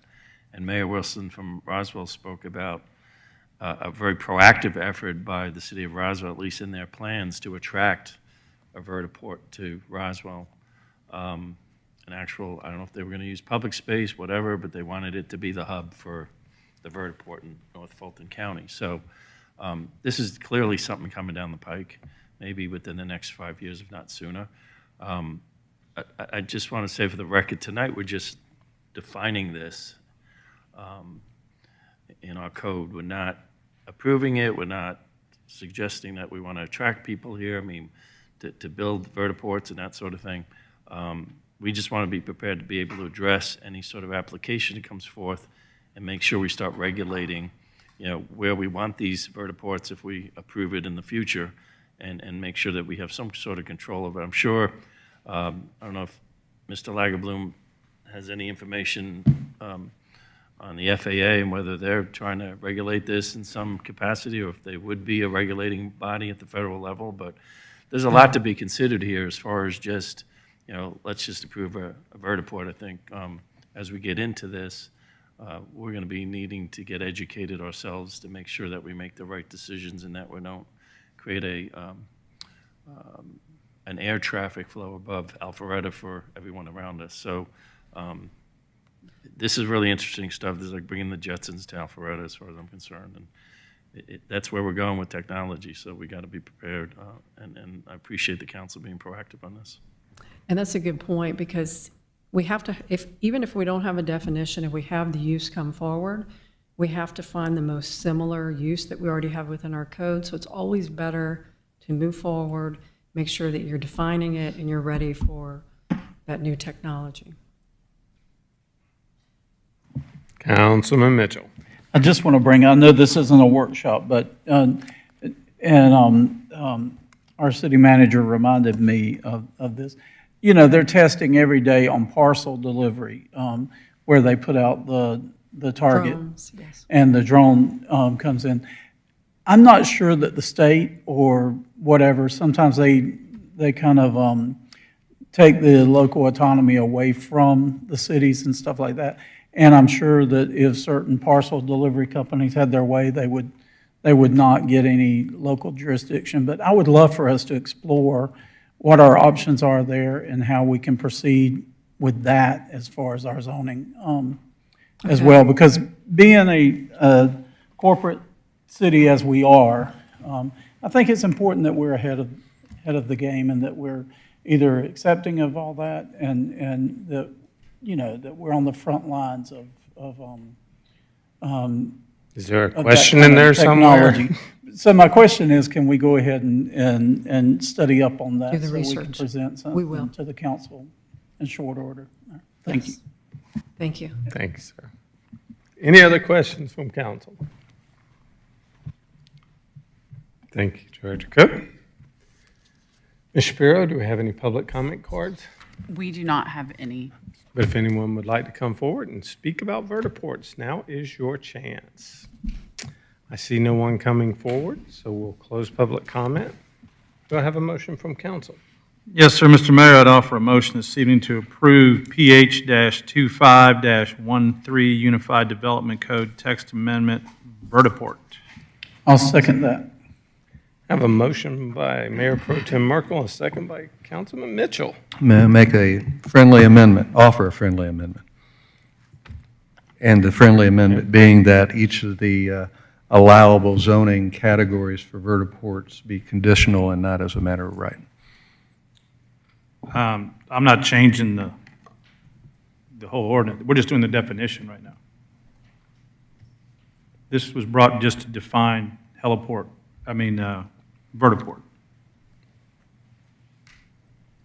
If I may clarify, so I think what he's meaning is that there was a change in the code to the use table, and under light industrial and special use, it was an as-right in the proposed ordinance. I think he's just asking to change those to also be a conditional use, but they were part of the amendment.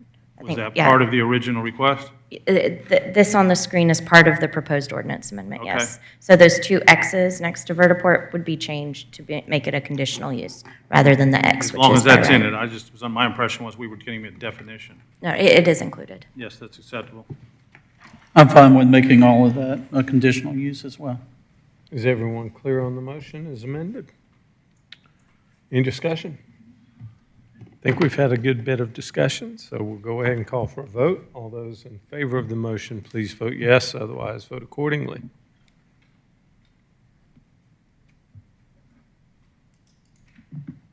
I can't see. I'm looking at whole still establishment.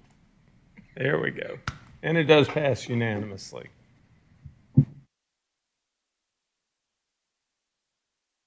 Turned off my mic. Move right along for the next item, and that is the ordinance for the budget amendment for jail operations. First reading, and then I'll allow Mr. Lagerbloom to begin some of this discussion. Ms. Eswine, if you could read the ordinance, I'd appreciate it. An ordinance by the mayor and council of the city of Alpharetta, Georgia, to adopt a fiscal 2026 budget amendment, jail operations, for certain funds of the city of Alpharetta, Georgia, appropriating the amounts shown in each budget as expenditures, adopting the item of revenue anticipation, prohibiting expenditures to exceed appropriations, and prohibiting expenditures to exceed actual funding available. Thank you very much, and I'll turn the floor over to Mr. Lagerbloom. Thank you.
least get closer by half of the expense, 3/4 of the expense.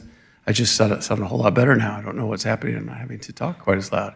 But I think that, once you look at what those cities have paid and what they've paid Fulton County for the housing, what they would pay us, and again, keeping in mind that we've talked with the other cities, the mayor's talked with the other mayors, there's not a lot of other options up here. But where does that leave us tonight? So tonight we present to you a budget amendment that says if we really want to get on a open date of as close to November 1 as the mayor has challenged us to get to, we're at that point where dealing with ourselves towards the end of the month of August. Now's that time we've got to at least start to assign some funding to it so we can do more than just sit here with a paper exercise, and we can actually take some of the applicants that have applied, move them to a background phase, start to line up some conditional offers.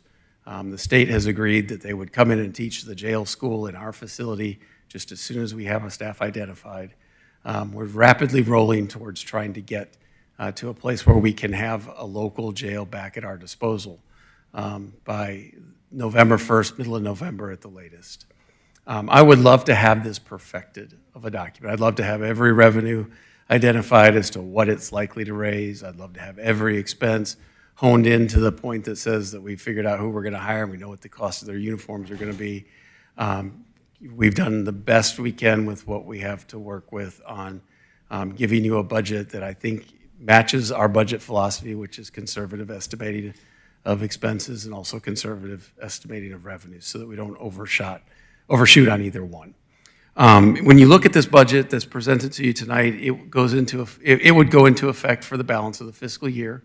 It has dollar figures assigned to it for the balance of the fiscal year, which is in that $1.5, $1.6 million range. Just to give you some high-level idea as to where these budgets, when we put a budget together that speaks to the operations for just the city of Alpharetta, I actually think longer term it becomes a more expensive proposition than it does to utilize it to its capacity and start to allow there to be some revenue generated from it. So if you were to say, what in the future, Chris, are the budgets showing? The budgets are showing, if you're looking at what that delta is, if we were to open it up regionally, that first red number that we would start to dig out of is in that $1.2, $1.3 million range. So I know a couple of you have walked in tonight thinking that you have a number in your head as to what the value of running a jail might be, or where's that pivot point. Keeping in mind that what we have just in here shows, yes, it's all upside down. It's all upside down because it doesn't show any revenues. And as we start to move forward with the sheriff's chunk of revenue, candidly, is one of the largest ones because it would be a consistent use of a certain number of beds every day. And that's where that consistency really adds to the benefit of looking at why we would open it up to others. I can tell you, and I'll close and take questions, but I can tell you, having talked with him, I do feel as though he is very genuine in his offer to utilize it to the extent we're willing to have him, as well as make good on his offer to transport prisoners from the city of Alpharetta to Rice Street on a frequent enough basis so that the first appearance hearings are met, as well as leave equipment behind that could be used in our jail, the electronic warrant interface system, for example, that would allow even a state prisoner to potentially contact a state court judge from our facility and not ever have to make that trip down to Rice Street where they may stay for 5 to 7 days in the booking area, hoping to get in so they can just get out and get back to Alpharetta. So a lot of thought's been put into this, a lot of quick work. So I wish I could sit here tonight and tell you, that this isn't going to be one of those things that we have to look to other available funding. If we truly believe that it's the right thing to do to get into this business because of the service it provides to put everybody else's citizens aside, put it just to the city of Alpharetta, and to keep our folks having a local option with local justice being able to be done. If those components add to that thing that we pursue every day, which is the safest community in North Fulton, I would suggest to you that this is a component of that, even though it doesn't happen in the field, to not have this locally and to think that we're going to rely upon Rice Street and the judges at the Fulton County level to do local justice. I think we all know that that's probably not something that we can heavily rely on. So just in summary, so I get it on the record, since this is a budget amendment, the expenses that you would, if you approve this tonight and had to approve it in second reading, so obviously we have time to continue to do tweaks and make modifications. I'd just like to get the ball rolling to some capacity. This has an operational impact in fiscal year 26 of $1.573 million, which is $27,000 net of the additional expense.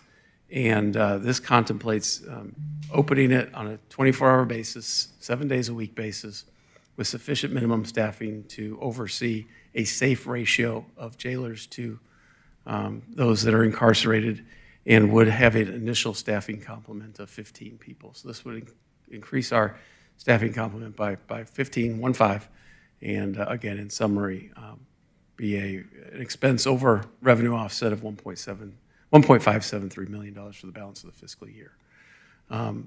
I can go into as much or as little detail, and again, I have a team assembled that can go into as much or as little detail as you all want to.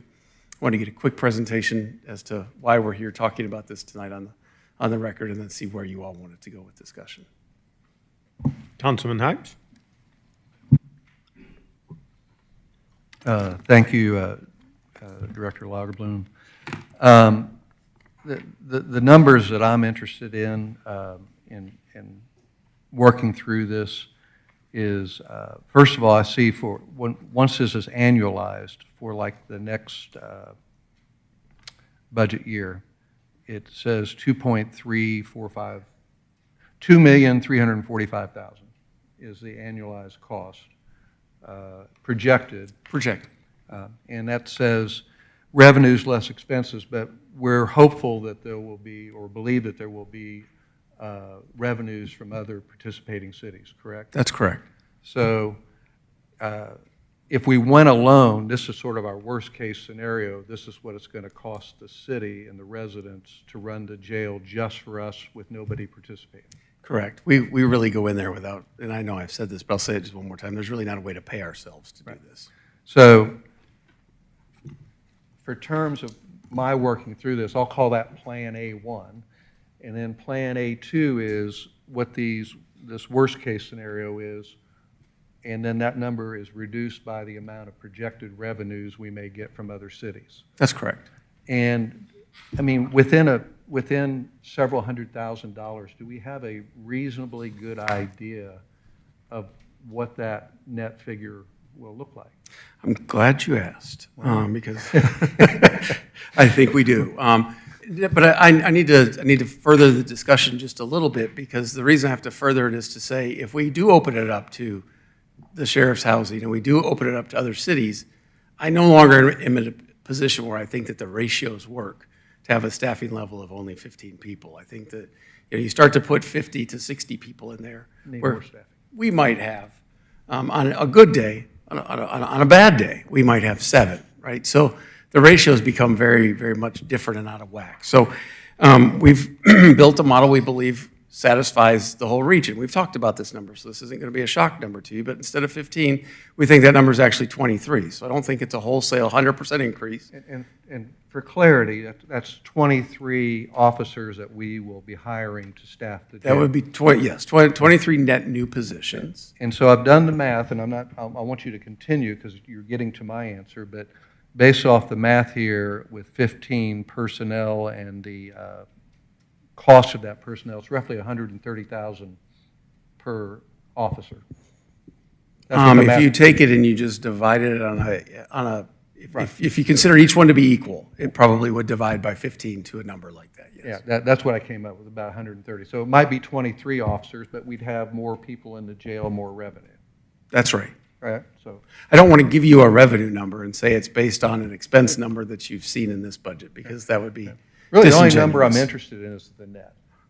Yeah. I know our worst case scenario number, it's right here in front of me. In the second year and the third year, those numbers pencil at a net deficit, so that would need to have some sort of a subsidy, 1.224, 1.196, 1.265, so all in that $1.1, $1.2 million range.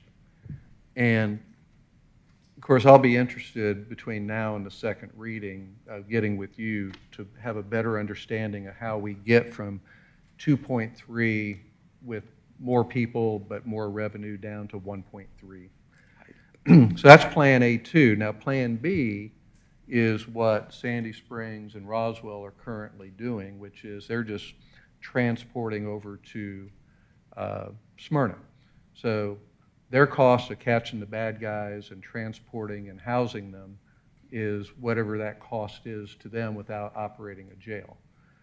And I'm curious to know, for the benefit of, budget priorities, et cetera, what that would look like for us to run that model. As an example, I had no idea this would be the number. I'm just making up a number just to frame the discussion. If to catch the bad guys and transport them to Smyrna, and we had to hire additional officers, if that cost us $600,000, I can measure $600,000 against $2.3 million or $600,000 against $1.3 million, and maybe make some informed judgment based on how I want to prioritize our budget.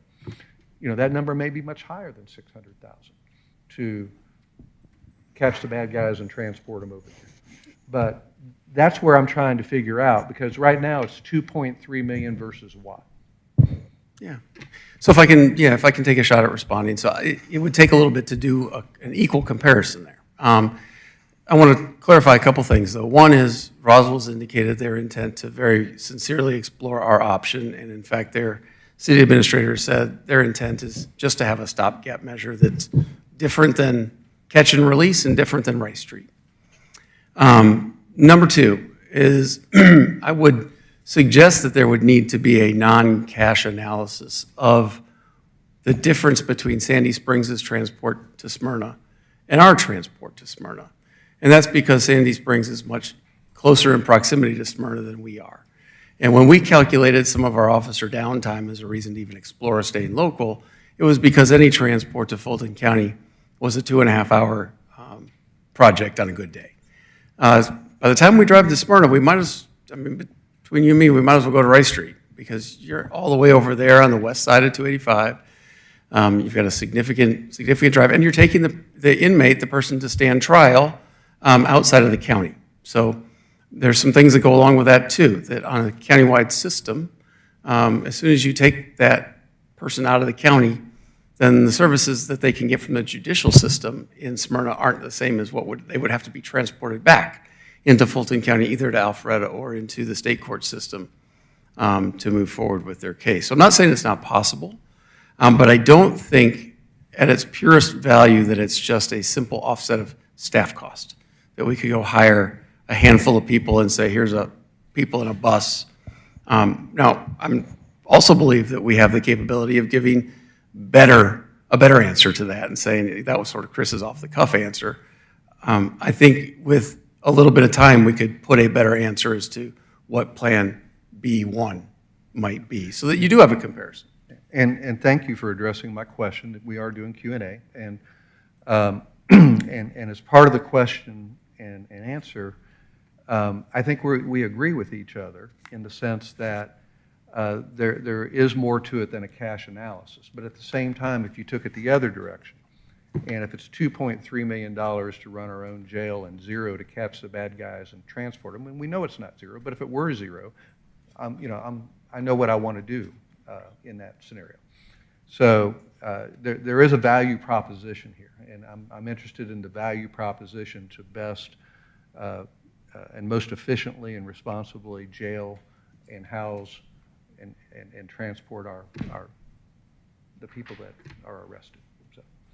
Understood. And you didn't ask a question. I'm going to ask if it's okay that I respond. The part of that too, I would want to follow that discussion up with is there's non-cash on both sides. Like I want to highlight that there's a non-cash value of what the impacts is to going to a different location like a Smyrna. But then I also feel as though, and I strongly feel, that there's dollars and cents on paper all day long, but there is a non-cash value of having the opportunity to have a facility like that in a local community because of what the courts can do to use it to administer friendlier justice in Alpharetta than we might see at a state level. It all goes into the stew. If you could elaborate on that a little bit, because I know we've had discussions about once this jail closes, we lost many of the opportunities for our local judges. Go into that. I think that might help a little bit. So I'm going to take it from two perspectives. I'll take it through the whole judicial process. So we lose many options in the field with the police officers, and we lose the option of any of our local ordinances. So, you know, the two people that got charged in the downtown over the weekend with disorderly conduct because of some shenanigans at one of our local restaurants, you know, they have the opportunity to you know, justice can still be done, but Judge Will still has the opportunity to work with them based upon, you know, was this the first mistake in your life, or is this an 18-year-old kid that made an oops on a Friday night that, you know, they want to have some ability to be creative with. So any of those local ordinances, the sheriff won't even take those charges. So whether it's disorderly conduct or a fray or simple battery or any of those that we have locally that keep it in a local court of jurisdiction, all become state-level charges, which just means they end up in the bigger adjudication process. They have to be prosecuted eventually if they ever are, if they're not null prost, and they'll see justice someday. So we lose those, and that's a big one. We would not have a place to take any traffic arrests. I think the biggest one, at least to me, probably to you all, is we would lose our ability to have a custodial DUI arrest. You know, we would still take that person off the street from driving. So this isn't a program where we catch it and release and write you a ticket and let you keep driving. But we also run out of a place to take you. So any of the no insurances, any of the driving while suspended, racing, reckless driving, DUI, on and on, just any of those Title 40 traffic offenses would end up at the state level. And then I go back to the fact that we lose that ability to have any teeth in our probation program, because the real teeth in probation is when somebody doesn't do what the judge says, the judge can say, I told you so. And you know, you had this luxury of being on probation if you had done everything we agreed to, and because you didn't, you obviously aren't entitled to be on this probation. And therefore, we're going to revoke the probation and you're to serve 5 to 7, 10 days, whatever it would be that Judge Will would decide. There's no place for that person to go. So our ability to allow the judge would not have the ability to revoke a probation because we would have no place to take the person to be held. And so you know, the judges have weighed in not wanting to lose that because they feel as though that's a carrot and a stick, but when you lose the stick, you kind of also lose the carrot. So, you know, those three things are the three that quickly come to mind as to things that we would just not have if we didn't have some place to go up here. The sheriff even told me when he met with me last week that nonviolent misdemeanors he's not even going to continue to take at Rice Street. So, and those are charges that would process through the state court system. So we're starting to see the first charges, not only our local charges, but we're starting to see the first state charges that do enter that system that won't be allowed in. And I think it's just a function of the environment, the safety, the staffing, and you know, he too has to prioritize what's the most important for the county. But yeah, I think there's a lot to lose if we don't figure out how to do this at the right price, at the right cost. Mayor Pro Tem. Thank you, Mr. Mayor. Yeah, several things to unpack in all of this. First of all, we don't even know if Smyrna would do an IG with or IGA with us anyways, nor do we know that it would be long-term as Fulton County came in and then they bailed out on us. I think there's probably a possibility of Fulton County coming back at some point. Sheriff could change, or this sheriff could get an agreement with somebody else. So I don't look at this as a permanent long-term. It could be, and if we do it right and it's done the right way, I accept that. But we can bail out of this thing if it's not working. If another council says, hey, this is costing us way too much money, there's a get out of jail. There's, excuse the term. But when you start talking about the crimes that you're referring to, those are the crimes of our community. Shoplifting. The local stores that are getting ripped off. You arrest somebody, you've got to turn them loose right there in the street. They get to drive home, slap on the hand, hope you show up to court. Again, you said if it's Fulton County. You know, we get the reports on a weekly basis of who gets arrested in this town, and a lot of times, I would argue probably the majority of those arrests are not necessarily bad people, just decent people doing bad things. As you said, it's a dumb decision, made a mistake, to send them down to Rice Street, to put them through what goes on down there. if they'd even take them. And we've talked repeatedly that Rice Street is telling you when they get there, oh, he's mentally unstable, we don't want him. Take him to Grady. Well, Grady says we don't have room for him. I don't know what you can do with him. And so that 2.5 hours turns into an entire shift, if not more. I'd really like for us to focus on those, which I was trying to put a term to it, as you're saying now, the non-monetary advantage of doing these things. Couple of things. We have an obligation to provide some safety to these people. If we arrest them and we incarcerate them, we have an obligation to offer them a safe and secure environment to the best of our ability. If we take them down to Rice Street, we've lost that chance. They're no longer in our custody. That's Fulton County. And this might be your neighbors or adult children of your neighbors that wind up in these scenarios. And again, like I said earlier, this is not a permanent fix necessarily if it doesn't have to be. There could be an opportunity for Fulton County to come back in some form or fashion. So I'm very much in support of doing this because I know it can be on a trial basis. When I say a trial basis, we know the council can step up here in a year from now and say, look, that just didn't work. And then one more point I want to make. We just had a major renovation of that jail. And the reason it needed such a major renovation was it sat empty for so long. And just like a car sitting outside for a couple of years, never being touched, it's gonna deteriorate. And that's what happened. And if we vacate it again, we mothball it again, what's that cost of bringing it back to life again a year from now, 2 years from now, or whenever it's needed at that point? And if we're not going to do a jail, we need to get rid of the building. I mean, if you really feel that way, I don't.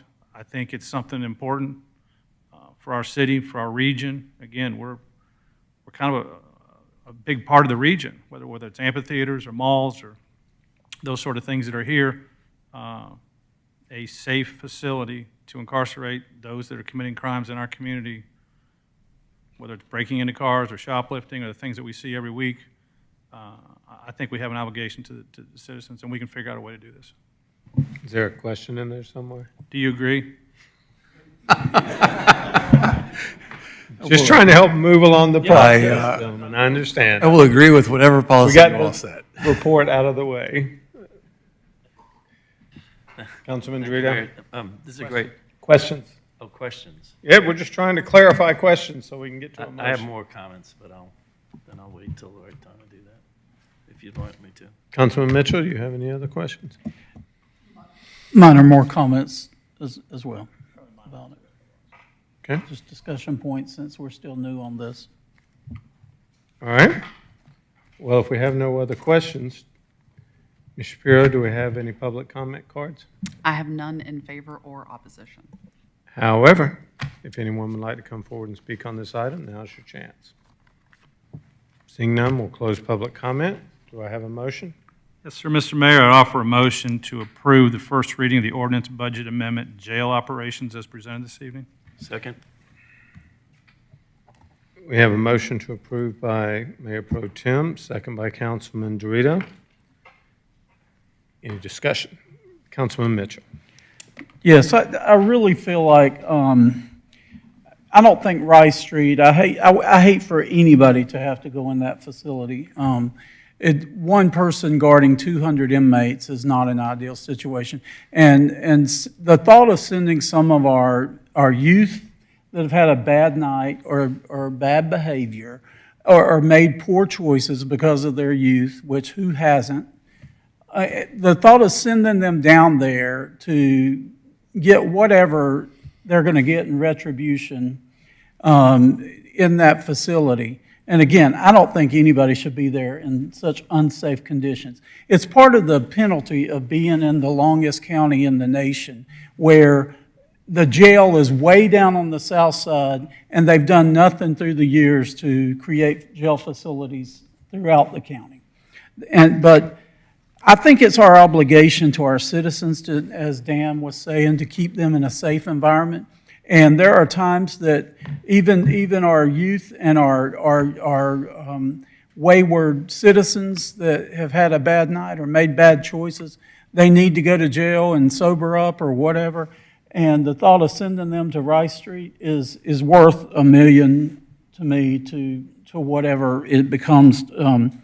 $3 million a year. I know it's not going to be $3 million a year because I have full faith and confidence that Roswell and some of the other cities who feel the way we do about that will send their citizens that need correction our way. So I feel like this is the best thing to do to move forward for our citizens and for their safety. Councilman Dorito? Thank you, Mayor. And thank you, Chris, for all your hard work behind this. I know we've all participated in discussion with you over a couple of months, 2 or 3 months now, since we learned that the county was going to basically pull the plug on their agreement with us to operate the Alpharetta jail. I think we opened that jail again 4 years ago, Mayor, I think it was. I had just gotten back on council and went to the ribbon cutting and was very excited about it. And the reason why I was excited about it is the reason why I'm excited to support this ordinance today. It doesn't go without the obvious kind of elephant in the room that has caused us to even kind of have a debate about this a little bit, and it's because of the money that's coming out of the general fund capital contribution line in the budget, right? Which we're averaging about $4 million a year right now. So this would be, you know, to some extent, not the full amount, as you pointed out. We can't really talk about revenue sources till we have commitments. Whatever that number is, it's going to be part of the prioritization that this council or future councils decide to do to appropriate some general funds to the capital fund to operate this jail. It's unfortunate that Fulton County gave us really short notice to pull out of the deal. But at the same time, when you look at the problems that Fulton County's having with the Rice Street Jail facility, the county commission just last week passed a bond for 1-point-something million to basically renovate the jail. The federal government is overseeing the jail operations right now because of a lot of issues and problems. I wouldn't want any of our kind of what I'll say misdemeanor offenses from Alpharetta, whether it be the youth or anyone, any citizen from Alpharetta, to have to go down to that facility. From what I'm hearing, I spoke to Commissioner Thorne just the other day about this. We had a long talk about it, about the new jail and the trend. They're still working on the transition. They're going to have temporary jail facilities, and so I'm sure a lot of that has impacted their reason that they had to close, you know, the operations of the jail here in Alpharetta. But what I'm coming out on this is similar to some of my colleagues on the council, as already mentioned.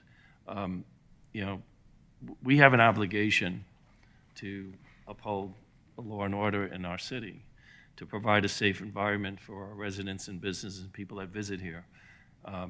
And this council and previous councils and our public safety officials have done a tremendous job over the years, as long as I've lived here for 30+ years, in creating a very safe Alpharetta. And we want to continue to do that. When you look at, you know, for the public to understand, without a city jail, the ability or the requirements of our police officers to transport, you know, arrests down to Rice Street, you're talking about an average of 3 to 4 hours of being outside the city, where they could be patrolling and upholding the laws here in Alpharetta and keeping it safe, right? So there's an opportunity lost there as far as maintaining a very strong law and order model here in the city of Alpharetta. And there's nothing more valuable also to have justice at the local level. As already mentioned, I think it was by Mayor Pro Tem, that, you know, our judges, or it was you, Chris, actually, talked about our judges here in the city have a lot more direct overview on the arrests that are made and to process them, you know, with care and what have you, and we can control that, whether we are youth or whoever. And to me, that's a very valuable part of the public safety model here in Alpharetta. I mean, we want to be compassionate. We don't want to send folks on a misdemeanor down to Rice Street and have to face, you know, go into a facility where there's alleged murderers, there's murderers that have been convicted, there's what have you, and be put in that environment. I've never been in that jail, but from what I hear from Commissioner Thorne, it's a horrendous situation right now. If we were to even make an agreement with SMARTA, it's the same issue. Our police would have to leave the city, off duty, outside the city, and go bring arrestees there. So what would happen? What would happen would be, misdemeanors and DUIs and, reckless driving and things that are pretty serious infractions from a standpoint of public safety. We would likely not be arresting those individuals or transfer them down the right street because they wouldn't want to accept them. So it's a problem. And so at the end of the day, I think we have an obligation to, take care of our own population, whether it be residents, citizens that visit here, businesses, and people that come to work in Alpharetta daily, to uphold that safe environment and be able to have an effective, streamlined justice system in Alpharetta so that we don't find ourselves shifting unintentionally into a catch-and-release situation. That's the last thing I want to see here in Alpharetta. When you look at the national trends of crime going on around the country, let's not think that Alpharetta is this protected city that some of this crime doesn't pour over our borders. Because a lot of the things that our police handle on a daily basis sometimes is things that don't get reported in the newspaper. But they're pretty heinous crimes and they're pretty things that we need to deal with proactively. So we need to provide both the tools to our police to effectively administer the laws of our city and to show compassion in how we deal with alleged perpetrators of whatever infraction in the city, especially DUI or any drug situations or whatever. We have to have a zero tolerance policy, and the only way to do that is make sure that we have control of how we administer justice in our city. So I'm in fully support of this, and I have no doubt that in meeting with Mr. Lagerblum and talking with the mayor about this, that we're going to find funding resources to monetize some of the operations of this jail, and we'll look back in a couple of years from now and say, look, we made the right decision, and we may still have to put some money out, but we're going to offset the costs that you pointed out, Chris, in a way that makes this a very cost-effective model and brings the value to the city that we want to sustain. Councilman Hipes? Thank you, Mayor.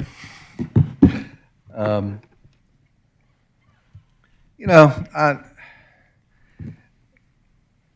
want the best of everything for Alpharetta. I think Alpharetta deserves the best stormwater. Just got to pay for it. I think we deserve the best roads, no potholes. You just got to pay for it. We deserve the best parks. You just got to pay for it. We deserve the best police force. You just got to pay for it. And we have an obligation to take care of the folks that we catch and arrest and need to house. We just got to pay for it. I've heard time and again, we have an obligation. Well, we've got an obligation to a lot of different things. And, one of the things we have an obligation to is a responsible budget. And I can use hyperbolic numbers to make a point, and I think I will. If this was $10 million annual expense against a $101 million annual operating budget, if we were going to commit 10% of our budget to this, we could all sit up here and say we have an obligation to do this and that for whoever is arrested and how they're housed after they're arrested. But we would be irresponsible toward the rest of the city and the other things that we have to do. But it's not $10 million. It could be $5 million, but it's not $5 million. Right now, the only information we have is $2.3 million, and there's more information coming. So, and it's not $2.3 million against zero, but rather, to address Councilman Dorito's point, It is not necessarily the situation where you're taking police officers off the street. This plan calls for hiring 15 police officers at a cost of $1.25 million. And that's where the $130,000 per officer comes up. But if, for example, you hired 8 officers and dedicated those officers to transport for different times of the day and flexed those officers, you might be able to address part of the problem on the economic side of the issue, not all the intangibles, but on the economic side.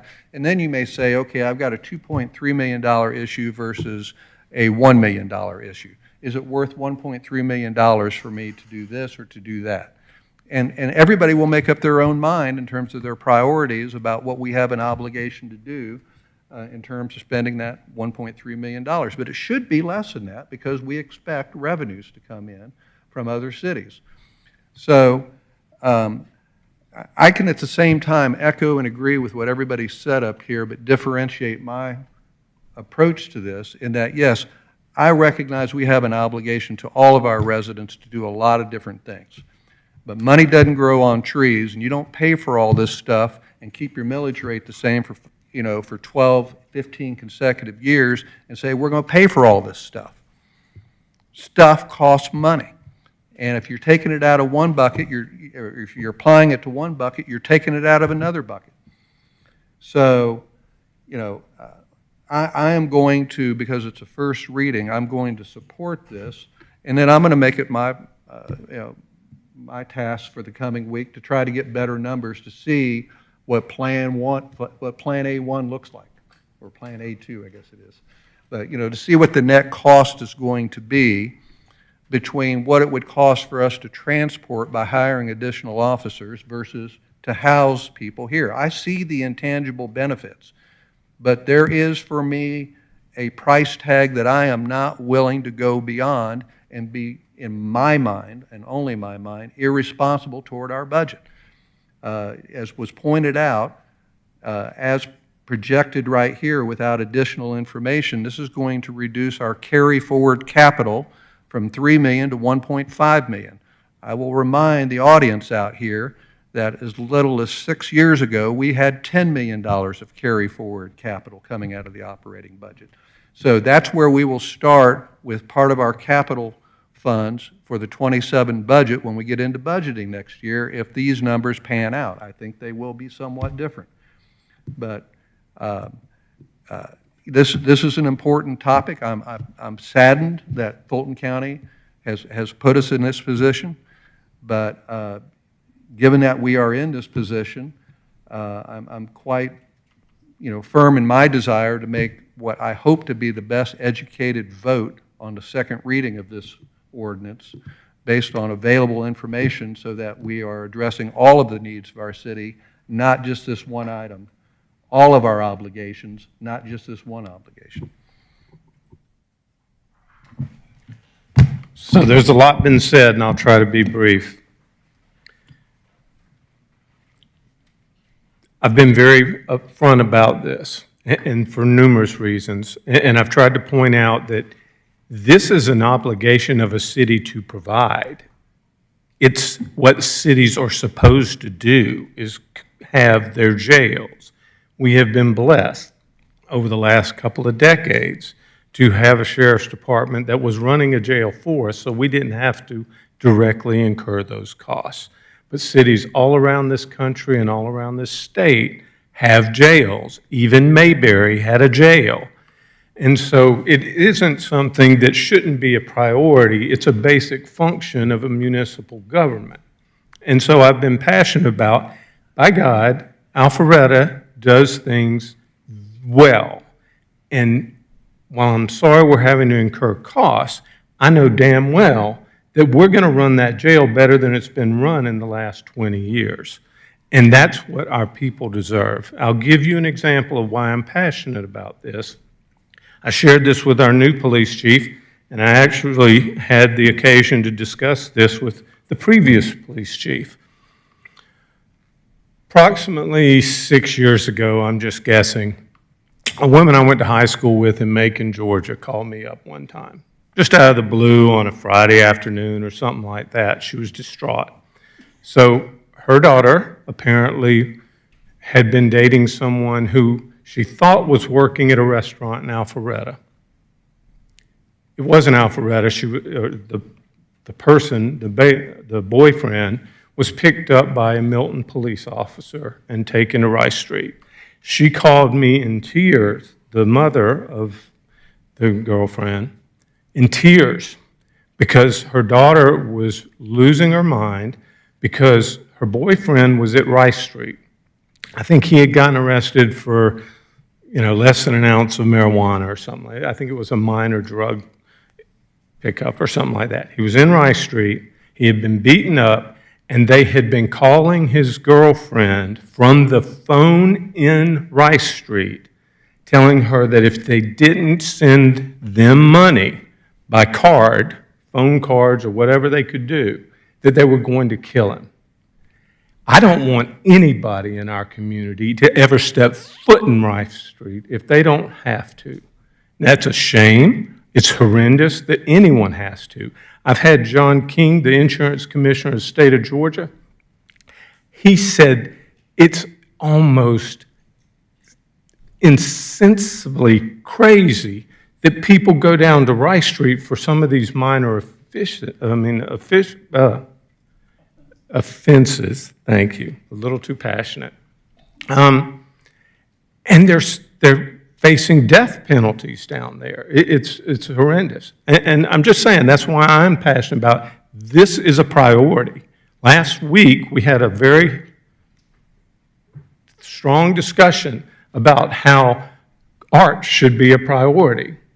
Well, if I have to weigh building statues or building arts facilities or serving the people who are living in this community on the very worst day of their life, it's not even close for me. And I've shared that with the police chief, and he told me that every one of the officers was so excited to hear that at least we're going to do this because we're going to do it well. And I say that not dismissing the cost. I know I'm going to make as much of those agreements work. We've already had that discussion with the mayors, and we're going to put that together. And also, since I had time while all the discussion was taking place, I want to point out that because now, for the first time in decades, Sandy Springs and the city of Atlanta have reached an agreement for a service delivery agreement with Fulton County. I don't want to belabor the point, but it's a revenue source that we can't discount. So this is something that is supposedly forced on cities and counties to agree on what services they're going to be compensated with out of revenues. And it hasn't happened here for over 20 years, if my numbers are right, because Sandy Springs and the city of Atlanta have been suing each other because of the cost of water that Atlanta has been charging Sandy Springs since the creation of the city. Well, the state has finally said, that's over with. It's supposed to be that if you don't have that degree, you don't get any federal grant money, anybody. That means the city of Atlanta, but even the smaller municipalities and the larger ones like Sandy Springs. Because they finally settled that, we are going to begin that negotiation about service delivery. And I say that because one of the things you get compensated and credit for is actually running your own damn jail. And so there are opportunities that are coming forward that I think will help remediate some of these costs. But I think whatever we need to do now is going to have to just swallow it now and figure out how we make it better in the future. And hopefully we'll have a very good agreement with our fellow municipalities because they're in worse shape in this point that we are, because at least we have a facility and we've got a talented team that's got experience running a jail. So that being said, the motion to approve, all those in favor, please vote yes, otherwise vote accordingly. And it does pass unanimously. Thank you, Mr. Lagerbloom, and all of our public safety and police chief. I appreciate all your efforts to get us to this point. Next item is the ordinance for alcohol ordinance text amendments, first reading. Molly S. Wine to read the ordinance. An ordinance by the mayor and council of the city of Alpharetta, Georgia, to amend Chapter 4 of the Code of the City of Alpharetta, referred to as the Alcohol Ordinance, to provide for effective dates and for other purposes. Thank you very much. Ms. Shapiro, do we have any public comment cards? We do not. Would you like me to present anything on this item? Yes, you probably should explain it to everyone. Okay, thank you so much. Good evening, Mayor and Council. So this item before you is the first reading for a proposed text amendment to the city's alcohol ordinance. So we brought forward a few proposed changes to the Chapter 4 of the code at the July 23rd special called City Council meeting. We discussed some addition or clarifications to the definition section of the alcohol ordinance, as well as proposed some changes to the city's requirements from distances from an establishment that sells alcohol, whether it be for on-premise consumption or as a package sale. And then we also discussed ways in which that we would measure distances if a survey would be required. So I'm here to answer any questions that you may have, but there have been no changes since what was presented during that work session. Do we have any questions from Ms. Shapiro? Mrs. Shapiro. Councilman Dorito. I have one. Ms. Shapiro, I think I asked this in the past. I can't remember if we addressed it clearly, but with respect to the definitional change to the school of school grounds, is it addressing where you have schools within, say, an office building where we approve for, because it seems to be getting requests like that where we have some schools are looking to begin a school in an office facility or vacant office facility or vacant floors, and how does that play into the distance requirements if you have a school moving into say a vacant office building and turning it into either a specialized school or whatever? Yes, so it would really hinge on whether or not it was an application for an on-premise consumption establishment or a package store. So since we are proposing in this ordinance to remove distance requirements from eating establishments, say like a Chiringa or something from a school, the only time that we would ever require a distance measurement is if it was a package beer, wine, or liquor type of establishment. At that point, the applicant would be responsible for providing a survey from a licensed surveyor who would then take into consideration whether or not there's a school within that area.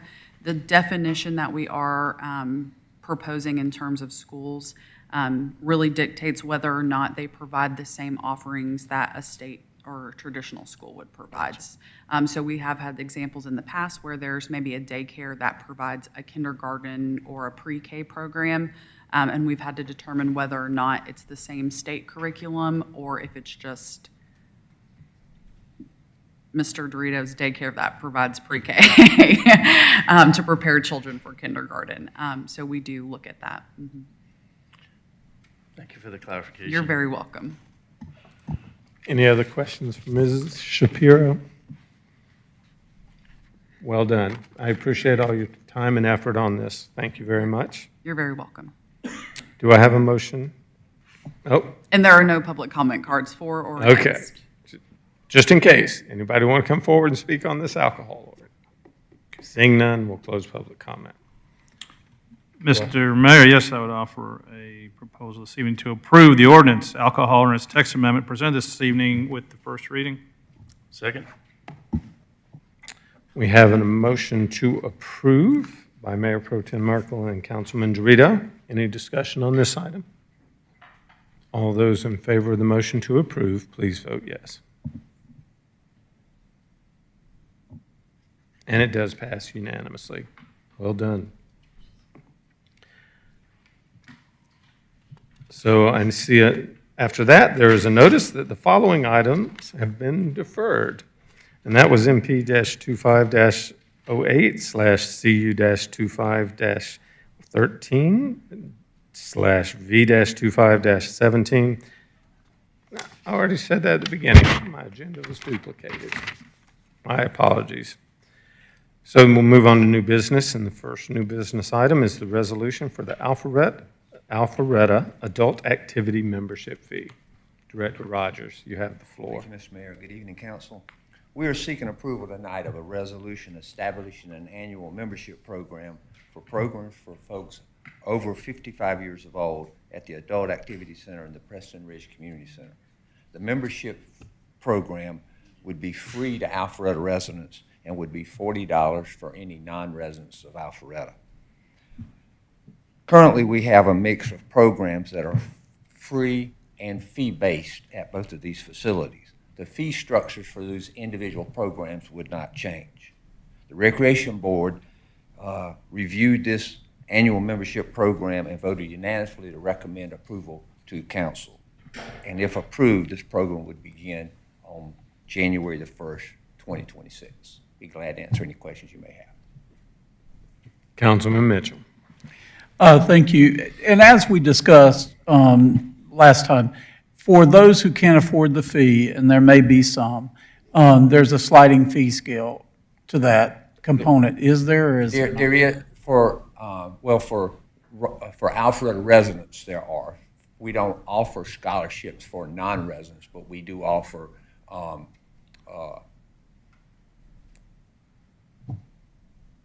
gosh, I just blew a blank, Councilman. Subsidies? Time payments, where they can okay. make the $40 over the course of the year, Okay. rather than one at one time. Thank you. Sorry, still haven't thought of that. He said layaway. So. But it's not like a But that shirt. would, again, that's just for non-residents. I see, and that would help them. Thank you. Any other questions? Thank you, sir. Thank you. Ms. Shapiro? We have no public comment cards for this item. However, if anyone would like to speak to this item, now is your chance to do so. Seeing none, we'll close public comment. Mr. Right. Mayor, may I read the resolution? See, when I stop looking at my agenda, I get involved. Okay, please. A resolution by the mayor and council of the city of Alpharetta, Georgia, establishing the adult activity membership and annual membership fee. That was quick. Thank you for being quick. Do I have a motion from council? Yes, Mayor, make a motion that council adopt the resolution establishing the adult activity membership and annual membership fee for the Alpharetta Adult Activity Center and Preston Ridge Community Center. I'll second that. Have a motion by Councilman Hypes and a second by Councilman Mitchell to approve as outlined in the motion. Any discussion? All those in favor, please vote yes. And it does pass unanimously as well. So I know you've been waiting for your final opportunity to have a public comment. So if you would like to come forward at this time, now is your opportunity. Seeing none, we'll close public comment. Reports? Good, no reports this evening. And I do believe we have an executive session necessary, don't we? Yeah, Mr. Mayor, we do have a need for one, although I do want to let the council know that the attorney we need for that is actually going to sit in for Molly at our next meeting because she has a different commitment. So we aren't under a time crunch. I'd rather him be here. So if you're okay, we will forego tonight and we'll have that executive session at the next meeting. Whatever the reason, I'm all for it. Oh, okay. Yeah, I guess it must, hope he didn't get picked for that jury. So if there's no other reports, we do not have an executive session this evening. I would like to call for an adjournment. Do we have a motion? Motion to adjourn. Councilman Mitchell with a motion. I believe that was a second by Councilman Dorito. All those in favor of adjourning, please vote yes. We are adjourned. Thank you for coming, ladies and gentlemen. Look forward to seeing you next time.